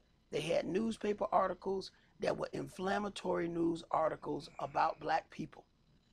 Black brute rapes white woman. That made people, that infuriated people. All stuff was false. But it did what they did. You go back to the stuff that happened in Black Wall Street and how they burned it all down. Fake stories. But those stories were infuriating people. And you sit home and you watch the news and watch, and certain channels are worse than others, how they zoom in on any person of color. And it's interesting, as me and Brother Kish went to go and teach at a prison, when we saw all the Caucasians, we were trying to figure out how the hell they get here. Because we don't never see them on TV. Now, at first, it looked like it wasn't no white people there, didn't it? Because all we saw were black people. Then all of a sudden, they had a whole different ward, I guess, for the white people. Because out of nowhere, some of the roughest looking white dudes showed up. And we were like, where they come from? And I mean, these were some rough looking dudes. Don't think they was no pushover cats. I mean, these cats look like they had a few bodies on them. They had murdered at least a few people. And they come up and, you know, brother come up aggressive. Me and kids looking like they done already locked these doors, bro. If it go down, hey, man. Brother walk up to us. Tell me this part about the book again. I was like, now, wow, look at that. But you don't see none of them on TV on how they got there. So you don't even know that there are enormous amounts of Gentiles that are in prison too. But they got to do a lot to get there. They get way more chances than is going to be given to us. But we have to understand why. Now, we know why on a superficial level, why that happens. But there's a spiritual level of why that happens. And that's the underlying reason. Not the physical one. The spiritual one is what gives way to the other one. Go ahead. I just wanted to add to that. You know, when we read of the Messiah and Cephas, them going out and doing works, and it said the Gentiles besought them to teach them the next Shabbat. Mm-hmm. That was what we experienced, because when we sat in there, we'd see our own people mean-mugging us. Yeah. Looking, but then the Gentiles would come up and say, hey, man, can you explain that a little bit more to me? And even with the chaplains, the Catholic chaplains, you know, it was the white man that said, no, man, can you explain? She's saying something. He's like, no, you explain to me this. Right. Because I've heard your nonsense and your lies. Mm-hmm. Better explain that to me. You mean all lies? Right. Now this the so-called Catholic teacher that was trying to get Kish to say, well, you just mean some lies will get you in trouble, you know. Kish was like, no. It says all liars shall have their part in the lake that burns with fire and brimstone. Now this is a Catholic teacher. Wait a minute now, not all lies now. Me and Kish sitting there looking at each other like, are you kidding me? And you the teacher. And you teaching that, you know, some lies are okay. Really? That's interesting. Go ahead. And you shall be called by a new name, which the mouth of Yahweh shall name. You shall also be a crown of glory in the hand of Yahweh, and a royal diadem in the hand of your Elohim. You shall no more be termed forsaken, neither shall your land any more be termed desolate, but you shall be called Hezbah, and your land Beulah, and Yahweh delighteth in you. For Yahweh delighteth in you, and your land shall be married. For as a young man married a virgin, so shall your sons marry you, and as the bridegroom rejoice over the bride, so shall your Elohim rejoice over you. I have set watchmen upon your walls, O Jerusalem, which shall never hold their peace day nor night. You that make mention of Yah, keep not silence, and give him no rest, till he establish, until he make Jerusalem a praise in the earth. Yahweh had sworn by his right hand, and by the arm of his strength, surely I will no more give your corn to be meat for your enemies, And the sons of the stranger shall not drink your wine, for the which you have labored. But they that have gathered it shall eat it, and praise Yahweh. And they that have brought it together shall drink it in the courts of my holiness. Go through the gates. Prepare you the way of the people. Cast up the highway. Gather out the stones. Lift up a standard for the people. Behold, Yahweh hath proclaimed unto the end of the world. Say you to the daughter of Zion, behold, your salvation comes. Behold, his reward is with him, and his work before him. And they shall call them the holy people, the redeemed of Yah. And you shall be called, sought out, a city not forsaken. All right. As it is written, he that has an ear, let him hear what the Spirit says unto the churches. To him that overcome will I give to eat of that hidden manna, and will give him a white stone, and in that stone a new name written, which no man knows, saving he that receives it. That is all that we're going to do for today. Remember the Sabbath to keep it holy. Shabbat shalom. Shabbat shalom.